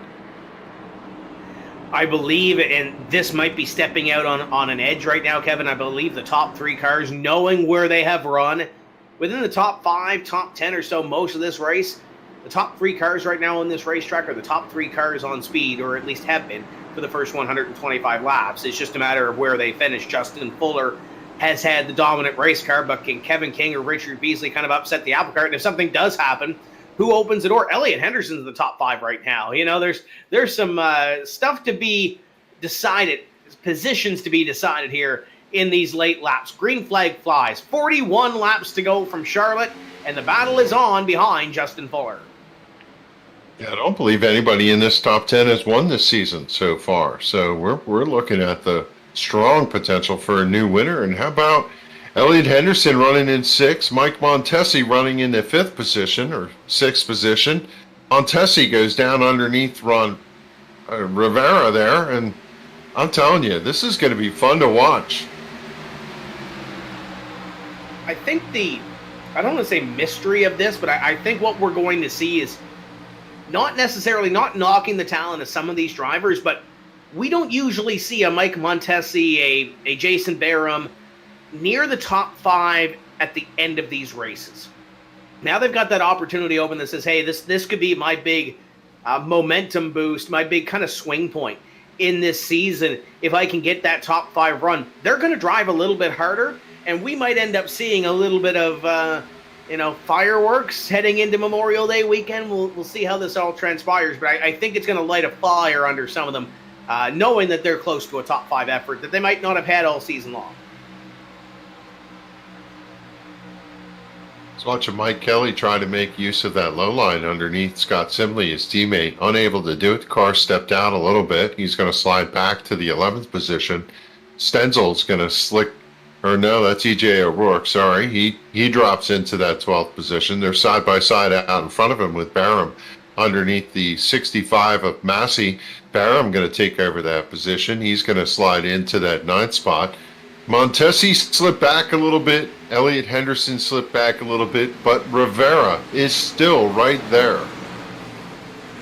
I'm kind of surprised out of EJ O'Rourke tonight, and it's not because of where it is because of where he's running, because with everything that's changed here, Kevin, you see some drivers in the top 10 that have positioned themselves to get there. EJ O'Rourke has been a solid 10th, 11th place car all night long, regardless of all the moving parts around him. He gets by Massey to put himself into the top 10, but for the most part, EJ hasn't been much better than a 10th place or an 11th place race car. Look at Mike Montesi. He was kind of hanging out in the top 15, and all of a sudden he's comfortably in the top 10, sitting in 7th with Jason Barham, battling him for that 7th place position. But kind of surprised where EJ O'Rourke has found himself. I don't know if it's positioning or trying to think long run, but coming down to 30 laps to go, he's still sitting just inside the top 10.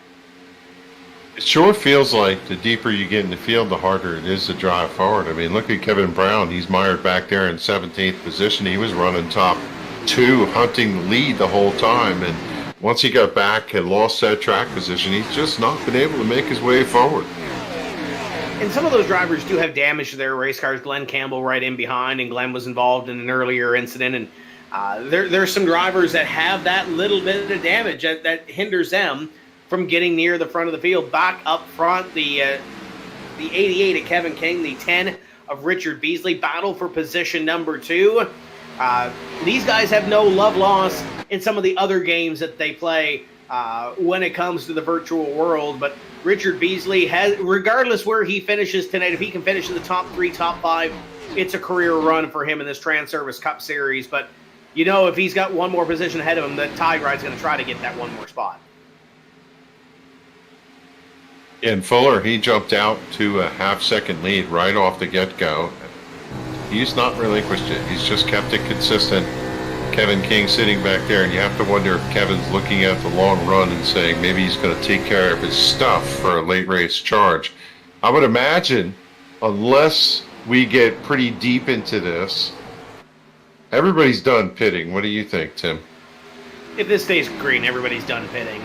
I think the other side of this story, too, and we talked about it earlier, got Kevin Brown up in front a little bit earlier. We had a couple of drivers kind of revolving door into the top 2, top 3 positions. Kevin King has been a 4th, a 5th, a 6th place race car for most of the effort. The last green flag run that we had, he was battling for like the 5th place position with Omar and Brian Macklin and those guys that just got taken out of that wreck. Josh Williams, you know, kind of flirting with 2nd and 3rd. This is the first time all night that he's established himself as a top 3 race car, being in that 2nd place position. But it's almost by circumstance, Kevin. So now the question is, does he really have anything for Justin Fuller? I think this is Fuller's race to lose, but does he have anything to really make that charge? Yeah, certainly there's been no evidence to think that he can get up there. On the long run, he slipped back a little bit, and Fuller has just been in command. Nobody's been able to pull alongside and make that pass. With the clean air, he's been able to drive out and just get off those corners. Richard Beasley just ran into the back of the 3 and Jeff Ryan. And it's not the first time Jeff Ryan has been in the way this evening. There's going to be some right front damage to that number 10 of Beasley. He clocked the 3 car. Yeah, and unfortunately that's going to drop him a little bit as Comstock was able to sleek around the outside. And here comes the 22 of Rivera to the outside. So Beasley, take a collective breath there, Rich, and see if you can get yourself gathered as he's loose off of turn number 2, and that's going to allow the 22 to draw alongside. Yeah, he's probably a little hot under the collar right now, and rightfully so, but he's going to kind of park that and get back focused towards the front. But that damage is definitely hindering him now. Here comes the 37 of Elliot Henderson, going to look to the outside, and Mike Montesi going to be there as well. And Jeff Ryan doing what he has to do to pick up points. In about two more laps, he'll pick up 1 more position on Brian Macklin. But he's 18 laps down. The spatial awareness for the 3 has, considering where the leaders have been, it's not really been there tonight. I just, there's 2 coins to flip there. You have no recourse. You're riding around the outside. You're there. Everybody sees you. There's nothing you could do to get out of the way other than get off the racetrack. And obviously he's not willing to do that. So you then have to be Richard Beasley, not run into him. He's going to be there.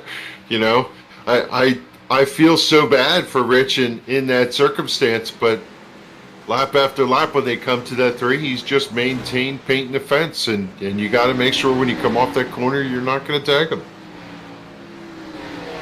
We'll see what he has now from position number 7, but a tough break for that number 10, and I'm sure it's something that he's going to think about, his spotter, and going forward, what happens when they deal with lap traffic, and especially one that is that far off the pace. Now it's a battle with 2 cars. David Comstock moves into 3rd. Nelson Rivera has been solid all night long, and I think if there's any wild card up here, Kevin, it's got to be Nelson Rivera, because you touched on it earlier. Great on the long run. Might have something for David Comstock. I think he's definitely going to have a battle for 3rd and get that final podium position. David's going to be hard to beat. Does he have enough on this long run, if it does go green to the end, to catch Kevin King and potentially Justin Fuller? It's just hard to say. If you look at where he is, he's a half a straightaway back. Even in good conditions where he had a good long run card, he's got to catch the 51 and then he's got to get by him. So I'm not sure that he's going to have what it takes to get it done. And going back to Beasley, I'm sure there was a litany of, expletives coming out from underneath that helmet. And I had a conversation with another fellow sim racer this week asking about a car running slow in a little exchange. And I just explained, these guys, they paid to come out and race. And yeah, they might be running 20 laps off or whatever, but I don't know. It goes both ways. I almost feel like I wish they would just get off the racetrack, but on the other hand, they're entitled to be here. There's no right answer to this. That's the unfortunate part of it. And with Richard Beasley, it all happens. It doesn't matter who it is. If you're in the situation, whoever's in the situation, you put yourself in the driver's seat. It's who do you, I don't want to say who do you place the blame on besides yourself, because you're a race car driver. You're not going to put it on yourself. Do you put it on race control for not having a minimum speed rule? I'm not sure how close that would be, but I know there's no live officials in the SIM500 Transervice Cup Series, so it's kind of hard to officiate on that side. The 3, by the way, in I believe 8 laps, will have no other cars to pass. He will not be able to gain any more positions, so we'll keep an eye on that. Speaking of gaining positions, here was the battle that was for 2nd, 3rd, 4th place, top 5 run between Omar Diallo and the 95 of Josh Williams. It's not a top 5 battle anymore. It is a battle for position number 14. They have made some time up, Kevin. Not where they want to, but with 22 laps to go in this race, trying to make up as much as they can. They're closing in on Tyler Dalton. Yeah, still running in that same racetrack space as they've been all night long, and that's just the way it is. You get an incident, you just keep going. And look at Elliot Henderson. He slipped around the 22 of Rivera in that number 37. He's currently running in the 4th position. He was right to the back bumper a moment ago, David Comstock. Comstock comes up and draws underneath the slow car of the 38, and there's Faulkingham, who's certainly off the pace, going a lap down. Now, they're in the same circumstances, the 3. They're both slow, off the pace, still out there soldiering along, and certainly no different for the 39. He's trying to get as many points as he can. Yeah, battling in between those lead lap cars, and as long as they're able to do so, and I haven't seen any communication in the race chat, but I'm sure they're talking to the leaders, trying to talk them around as well. But 20 laps to go in this one, and Kevin King begins to start to draw a little bit closer to Justin Fuller. It's not a battle yet, but they're within 2 car lengths for the lead. So keep that in mind as Kevin King starts to turn up the wick just a little bit on the 51. Yeah, Kevin was about a half second back and had maintained that gap all the way through. As here they come up on Jeff Ryan as they slide past him cleanly, hopefully. And I think he drove up and got right into that position where he's 3/10 back. And that's a comfortable place to be. You can get enough air on the car with that little bit of a gap, but still be in there. And should they come upon a pack of cars, it might be the opportunity Kevin King is looking for to get back around that number 51 and see if he can sneak away and get a win. Yeah, he's right there just enough to make that final charge if he can get there through those two words that Kevin King has mentioned a couple of times in post-race interviews, and that is dirty air. So he's got to try to figure that out, and look at that run that he gets down into corner number 1 and tries to get that run off, but keeping him within sights. This is going to be a great little battle towards the end, and if I'm David Comstock, Elliot Henderson, not only am I battling for position number 3, should something happen with those top 2, they might, the way this race has gone, may inherit the lead. You can just see that little bit of extra effort from Kevin King as he comes off the corner of the car, sweeping right out to the outside fence. A little wiggle of the car as he's hard on the throttle up off the corner. And he's just staying within striking distance of the 51. And you have to believe that he wants to stay there so that he can muster that opportunity to get in there and get to that bumper and see if he can get that 51 loose. 38 car has called it a night. He's headed down to pit road. The 88 of Kevin King continues to try to get... He's within that bubble, Kevin, and he just can't seem to really shake it. Can't seem to get any closer to the 51 of Justin Fuller. Battle in behind them. You see the E.J. O'Rourke battle on your screen. The battle for third is starting to get a little bit hot, too. And Mike Montesi has found, I think, a second gear as he's to the back bumper of Elliot Henderson and David Comstock as they battle it out for position number 3. We talked about Rivera having a good run late, but look at this 45 car. Yeah, just a solid night all night long for these drivers. The 37, the 45, the 22. Best run of the season, I think, for all 3 of them. I'm looking at Kevin King. He slipped back a little bit. I wonder if he felt he was too close and impacting the way that the car turns. We talk about that bubble that you mentioned a moment ago, Tim.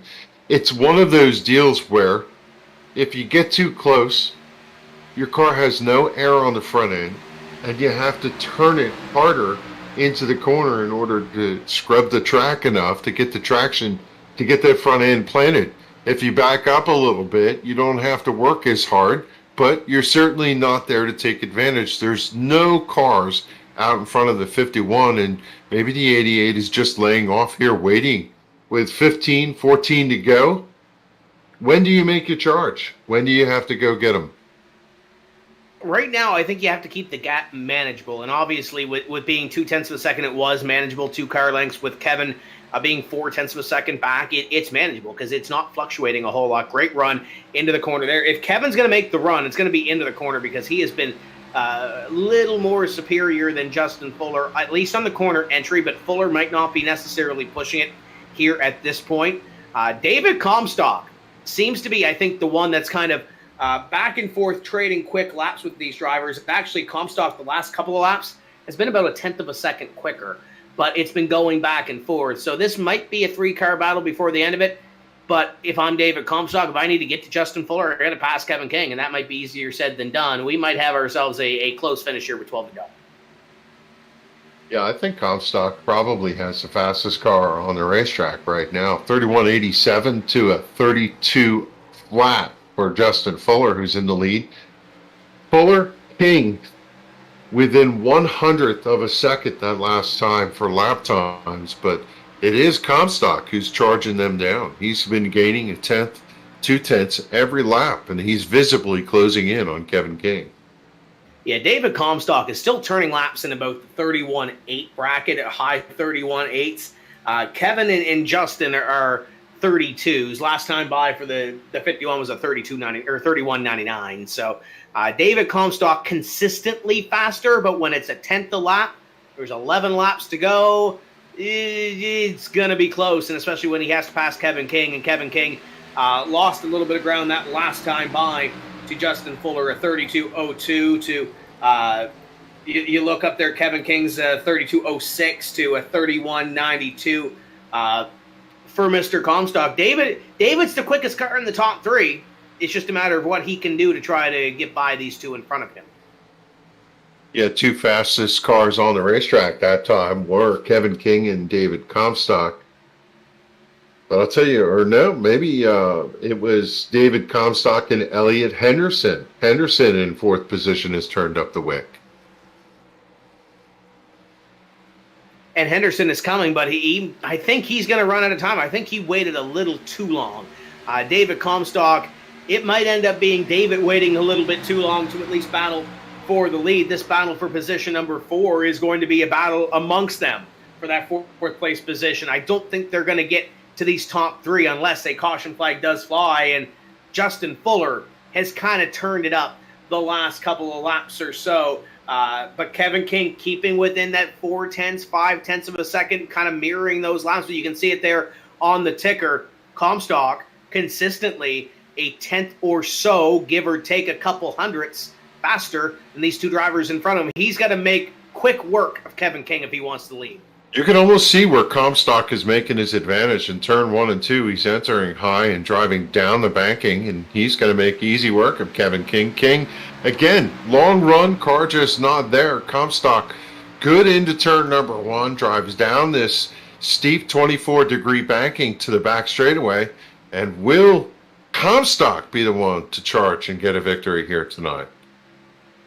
6.5 laps left to go in this one. He was faster than Fuller when he was running in position number 3, and now he'll have a somewhat clean lap. This might not be the best indicator. It might be the next lap by that we really have to judge and see how much time he lost, but there is the gap. I think he's going to get there, Kevin. It's a matter of if he can make the move, and continues to reel in Justin Fuller. Fuller just barely, just a shade faster that last time than Comstock. Fuller way high off of turn number 2 that time by, but Comstock doesn't seem to have closed the gap as King fading back a little bit in that 3rd position. Now he gets a little breath of life with some air on the front of the car. He's down literally on that blue line, looking to see if he can make a hassle of himself, and he's going to go back to 2nd. Battle for position number 2, and Kevin King going to try to make it work to the inside, and the biggest beneficiary of all this is going to be Justin Fuller as they continue to battle for 2nd. Fuller going to be able to try to pull away from these drivers in and behind him, and just has to keep it kind of on cruise control. David Comstock's trying to get 2nd place away, trying to get some good points here this evening, as is Kevin King, but Fuller loves this in the rearview mirror, Kevin. He's going to come with 4 laps to go, and Kevin King going to be in 2nd, but he's going to be about a second or so behind him. Yeah, 0.7 of a second gap back. It's now 0.674. So King closing a little bit, but is it a little bit too late? And he's got to worry as much out of the back window as he does out that front windshield, as Comstock still making a nuisance of himself. What a good run here for David at the end. Certainly came in and made himself a factor in this. And I'm impressed with Kevin King. He lit the afterburner and somehow reached down and found a little bit something. And he does look like he's closing a little bit. He is closing, I think, just a wee bit, but I don't think there's enough time left to really make it happen. David Comstock, great run up to what was 2nd, now back to position number 3. But again, I think he is going to run out of time as well. Nelson Rivera and Mike Montesi battle for 5th in behind, but that's about all it is right now. Comstock going to try to mount one more run here. I think we're going to have a challenge one more time for 2nd, because I think that Snap Mobile 13 is going to have something here for Kevin. But I think that's all it's going to be is Justin Fuller sees 2 laps to go. Yeah, Rivera, I think he literally had the fender on the left rear quarter panel, the 45 coming off of turn number 2 over there just a moment ago. Eased out of the throttle to make sure he didn't turn that 45, and he slipped back a little bit. The 45 of Montesi is making a nuisance of himself, trying to see if he can get to Elliott Henderson. Henderson covering that bottom line, not leaving any opportunity for Montesi to get to position. Montesi sitting there in 5th, looking at the white flag as it is Fuller out in command of this race. He just needs to do 1.5 miles. He's going to find himself for his first checkered flag here in the SIM500 Transervice Cup season 2021. You know, this is the Bryce Whitson Never Quit 250, and considering the way Fuller's season has been up and down, Never Quit kind of fits it, and he's going to come by this time through 3 and 4, and Justin Fuller going to pocket an extra $100. He is the winner of the Bryce Whitson Never Quit 250 at Charlotte for the Transervice Cup Series. Kevin King in 2nd, and David Comstock, what an effort to position number 3. Elliott Henderson, Mike Montesi, your top 5 at the finish of this one. I see what you did there. That was really clever. How about Justin Fuller, right? If there's a time to win, put the money on the line and he'll go get it. First win of the season. 130 laps led. You can almost say he dominated the race. Once he was out front, he just did not yield. And how about Kevin King? Another second place finish. What's he got to do to get himself a win? And you look at the results on your screen, there are some drivers that challenged Justin Fuller, but Justin pretty much had this field covered for most of the evening. You look at Omar Diallo's name back at 17th, Josh Williams back at 15th, Richard Beasley, what might have been in 7th place here this evening. Byron Daly had a strong run early and just couldn't seal the deal. There's some names on this list that are at least in the top 18 that had a decent run, but nothing anywhere near what Justin Fuller had for these boys this evening. Yeah, and a shout out to the 9th place finish for Brandon Massey, his first race here with SIM500 Transervice in the 21 season. Nice job to get a top 10. And if you look at the scorecard, Josh Williams, well, he won that battle over the 48 of Omar Diallo, and they had the Wetzel buffer there in the middle. A couple cars with some problems out in the back, but overall, I think this was a fantastic race, Tim. It was, and we'll see if we can't get a hold of David Comstock finishing in position number 3. David, great run tonight. What else did you need near the end of that one to get not only Kevin King, but Justin Fuller? A cooler right front tire. I saved a bit at the beginning of the run, knowing that that was going to be important to save the right front, not overheat it. And so I just running those guys down. Once I got about five or six car lengths back, it started getting that wake. So I moved up a bit and just trying to carry momentum, carry speed, and just doing that, making the track longer, just cooked the right front. Kevin, let me go by him, give me a shot.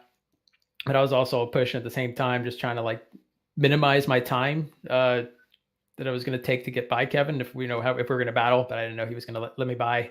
So it kind of changed when he let me by, I do 3 and 4. It kind of messed me up a little bit because I wasn't quite anticipating it till it was super late. But thanks to him for letting me have a shot to try to see if I can run down Fuller at the end. But I just didn't have any right front tire at the end. I cooked it, so I just let him have that position back. It's kind of been an up and down season for you. We're used to seeing you up front pretty much every race, but there's been some races where just hasn't been there, or the circumstance hasn't put you at the front. But this is a David Comstock type night. Starting second, finishing third. We're used to seeing this out of the 13 car. Is this the turning point in the season? I hope so. I mean, it's I've been having to knock some rust off. I've taken some time off from racing a bit. Personal life has gotten really busy, so I haven't been able to race as much as I would like, or as I was normally used to, and had some circumstances that would get have happen on the track where I'd be running pretty decent. Maybe would have cut a top 10, and that just racing incidents would happen, and so maybe had a shot at a top 5 at one point, but regardless, it's good to finally notch off a top 5 here. Got a top 10 a couple races ago, and now a top 5, and we just keep plugging away where we're at and just keep getting used to the way these cars drive again, the packages as they updates through the season and stuff. And if I can keep up with everything, who knows, I might wind up in victory lane. Definitely trending in the right direction after this evening. Who do you got in this race car? Who helps you out in the team? Who helps you get to the virtual racetrack each week? I would like to thank everybody at Team Name, all my teammates there, for all their support. Snapmobile.shop, Northern Tools. Appreciate you guys for broadcasting. SIM500 for putting on the leagues. Transervice for sponsoring our series, and everybody out there. Thank you. That's David Comstock. Great to see him back up in the top 3, Kevin. But I do believe you have caught up with the winner of this evening. Driver number 51, the personal comfort car. Justin Fuller goes to victory lane. Kevin, you're down there with him. Yeah, big smile on his face as he takes his helmet off and takes a swig of nice cold Coke. Justin Fuller, well, you're in the money, man. Great race here tonight. You kept them all behind you, and that had to be a challenge. You had some really good competition out behind you, but you were able to keep it in control. Was it clean air that made the difference here tonight? Oh, it was 100% clean air. It really came down to battling Daniel there on that first or second run. Whenever that was, when we were battling hard there side by side, and I was able to get in front of him, and I was just able to work the lane, or work the air and control the restarts and everything on that point on. So that was really the turning point of the race for me. There was a period there where Kevin King closed in and was right to your back bumper on that final run, but wasn't able to find a way around. Were you watching the back mirror, or were you just trying to find your line? I kind of I tried not to mirror drive too much. If he would have got closer, definitely. When I see Kevin in the mirror, though, I automatically think, like, this is going to be a battle because, I mean, it's Kevin King. He's really good. So, but he fell off on that one long run. So I wasn't quite positive. I was more concerned about Kevin Brown. I honestly think Kevin Brown was the fastest car tonight. When I was out front, he was the only one that could really get to my bumper and make a challenge. It seemed like he was able to get through the dirty air better than anybody. So it's unfortunate what happened to him. He had a really good run going. Would have been a good race between us, I think. Yeah, you also had Richard Beasley back there contesting, and you looking little different player set out behind you tonight. But I think Eye on the Prize was the story for you here, and a lot of drivers talked about how much the car picked up a push. I guess in the long run with clean air, you didn't see that as much. I definitely picked up a push, so I can only imagine what their push was like in dirty air. So it was tight out front. I never got loose once. So I honestly, I really could only imagine what they were feeling in traffic. 130 laps led tonight and come away with the victory and the prize money over a stout field here. Race number 13, and you enter your name into the contest for the championship later. I think that's mission accomplished, Justin. It definitely is. We've had a really rough go of it this season. I think, including tonight, my average finished at 17.8. So we've been getting involved in wrecks. We've been getting wrecked. I caused a wreck last week. Then I got intentionally wrecked last week, and then I caused a wreck at Talladega. So we've had a rough go of it here lately. I'm really glad to get it turned around tonight, though, and put this personal comfort Ford Mustang in victory lane. We know you're supported by Personal Comfort. Who else do you want to give a shout out to? We'll do it again. Send a shout out to Scott Sensel, Personal Comfort, better than our bed, a better price. I have two of their products now. I have a bed and a pillow. So if you're looking for any of those kind of things, check them out. Send a shout out to all my teammates at Aftermath Motorsports for all that they do. I know a lot of them had a rough night tonight. It's kind of a solo meal up front there at the end. Thanks to Trey Edson for all he does for me with my paint schemes, keep me looking fresh, and really all of our team and a lot of this field. Thank you guys for putting on the broadcast. I'll go back and watch it tomorrow at work, or I'll skip through it. This is a long race. I hope it was a good race for you guys. I want to thank Transervice for sponsoring the series. SIM500 and all the admins, Joey Katina, for what they do for this league. They don't get enough credit for what they do. Thanks everybody for watching. My dad watched, and a shout out to him. He helped me out with a wheel a couple months ago. I was down and out. My wheel was broke, and we got a new Fanatec to replace the old one that broke. So send a shout out to him. I know he was watching, and looking forward to a week off. We won Sonoma last year, so hopefully we can maybe fire off 2 wins in a row here. I know Daniel's going to be strong there, though, so we'll see what happens. You guys celebrate Justin, your winner tonight. He's going to take the trophy home from Charlotte to Gray, New York, and it's going to be a smiling ride all the way there. We're going to turn it over to Tim Terry, who found Kevin King, our second place finisher here tonight. Yeah, Kevin, we get to do this again. I'll just ask you the simple question. What are you going to do to win one of these things? Qualify better, apparently, because it doesn't matter how the race goes. So I need to work on qualifying a little bit better. Trying to make your way up through the standings, albeit these second-place finishes are great to try to get those points, but how frustrating is it to try to get second and not get into victory lane knowing you were so close to Fuller there at the end? Honestly, it's not too frustrating. I mean, I'd love to win, but as you said, I'm kind of behind in points, so I need to capitalize on good finishes. I screwed myself at Kansas leading sped, and then apparently drove too hard at Dover and had a tire go down, so running second. So I've been running well. I just need to make sure that I just capitalize on points, not so much focus on wins, just not make mistakes and not have wrecks and whatnot. So we'll get one eventually. I'm pretty confident with that. It's just, I gotta get in the point situation first and then worry about winning races. Talk about that battle at the end, though. This was a wild race. Wrecks all around the top 5, kind of a revolving door of drivers in the top 5. Then all of a sudden, David Comstock comes out of nowhere at the end. What were you thinking when you saw that 13 come up on you? Let him go. So, I mean, he was definitely like a tenth a lot faster.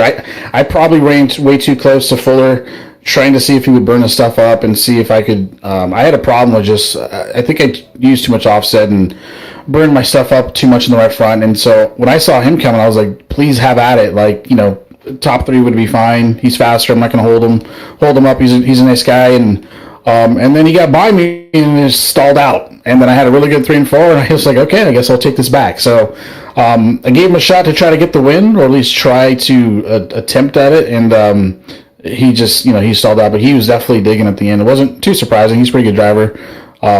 But yeah, that was good for me because I was able to get second. So. And another second place effort. Who's on this race car? Who do you want to thank to get you to the virtual racetrack? The team. Adam had a bad race, unfortunately. I have to go back and see what happened to him. You guys, especially you, I got you on the quarter panel, still kicking. J Concepts, a real life sponsor for RC stuff, Team Associated, BC Workshop. Check them out. They do a lot of good stuff on the setup stuff. Outrun Esports. I think it's a Transervice. I'm sorry about that. I'm still learning all the sponsors and whatnot, but I think it's Transervice for putting the league on. Tim in the game for doing the broadcasting and whatnot, and all the drivers. The one thing I will say is, it's kind of disheartening to see, guys have good runs. I saw Kevin have a really good run. He was really strong, and to watch him get wrecked that way was. It's really disappointing because it's at some point you got to just put the egos aside and let the guys have a good run. And to watch that occur was pretty bad. Then I watched the same thing happen to Omar. He just got driven into the wall. So that's the only thing I was kind of disappointed about. Just certain people just driving kind of outside of their mind in a way, and it kind of makes it a little scary. But other than that, have a blast. I really enjoy it. I tell people all the time I really enjoy this league. A lot of good drivers, a lot of competitions. So I'm happy to be back whenever the next race is. Probably practice a little bit more and see what we can do. One more question before I let you go. How about that career run out of Richard Beasley tonight? Yeah, so I was talking to him, and he was doing really good. And there was... I got by him. I think he burned himself a little bit, and then on the one of the runs, I think it's at the end. There's a lap car, and I took an arc to have a lower exit off the corner, and I kind of thought in my mind, I was like, man, he's gonna try to take advantage of the situation and pass me. Well, he did. Except he forgot there was a lap car, and he just drove right in the back of him. So he did really good, except for that part. But otherwise, yeah, he was really strong. I couldn't catch him those first couple of runs, and then I kind of figured out a little bit. But then he just destroyed that poor guy, trying to pass me, I think. So I'll give him hell about it. Oh, I'm sure you will. Great run tonight. We'll see you in a couple of weeks. Thanks, buddy. Appreciate it. That's Kevin King finishing in position number 2. And Kevin England, we heard it out of Justin Fuller, week off, and then we go to Sonoma.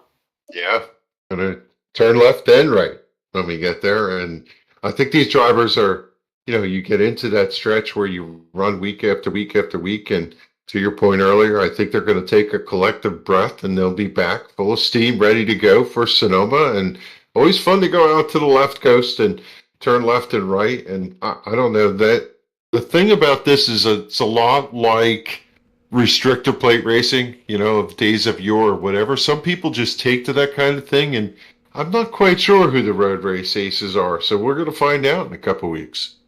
And we also have Road America coming up on July 5th, at race 20-ish on this season.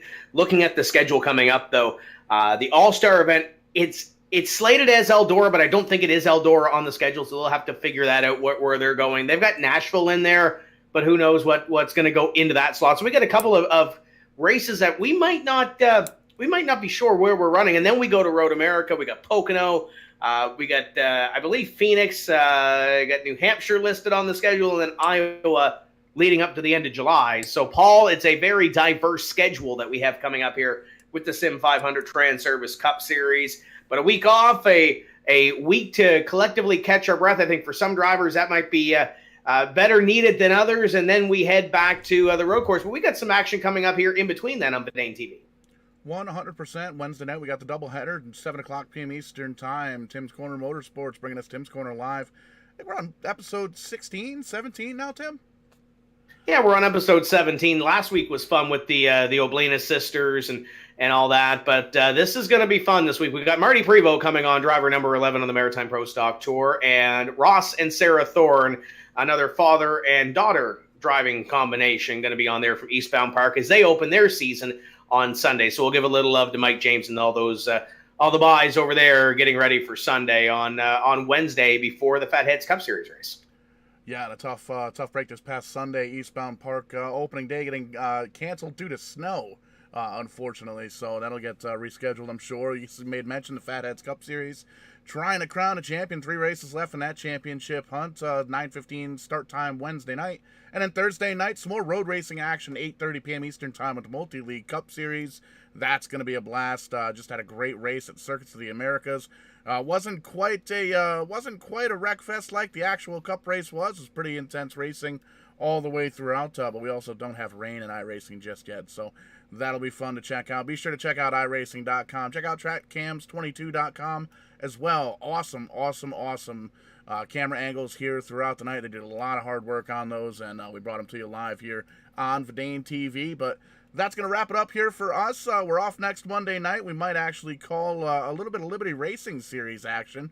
Rowdy Wesley Hogue with a new pet project that he's working on Monday nights, and we might bring that to the airwaves here to Verdane TV, get some of those drivers some airtime. But that's going to do it here for Verdane TV here on a Monday night here at Charlotte Motor Speedway. For everybody up here in the booth, I am Showtime Paul Strickland Jr., Tim Terry, Kevin England, and everybody from the SIM500 Transervice Cup Series. We'll catch you on the flip side when we do. We're going to be doing it live.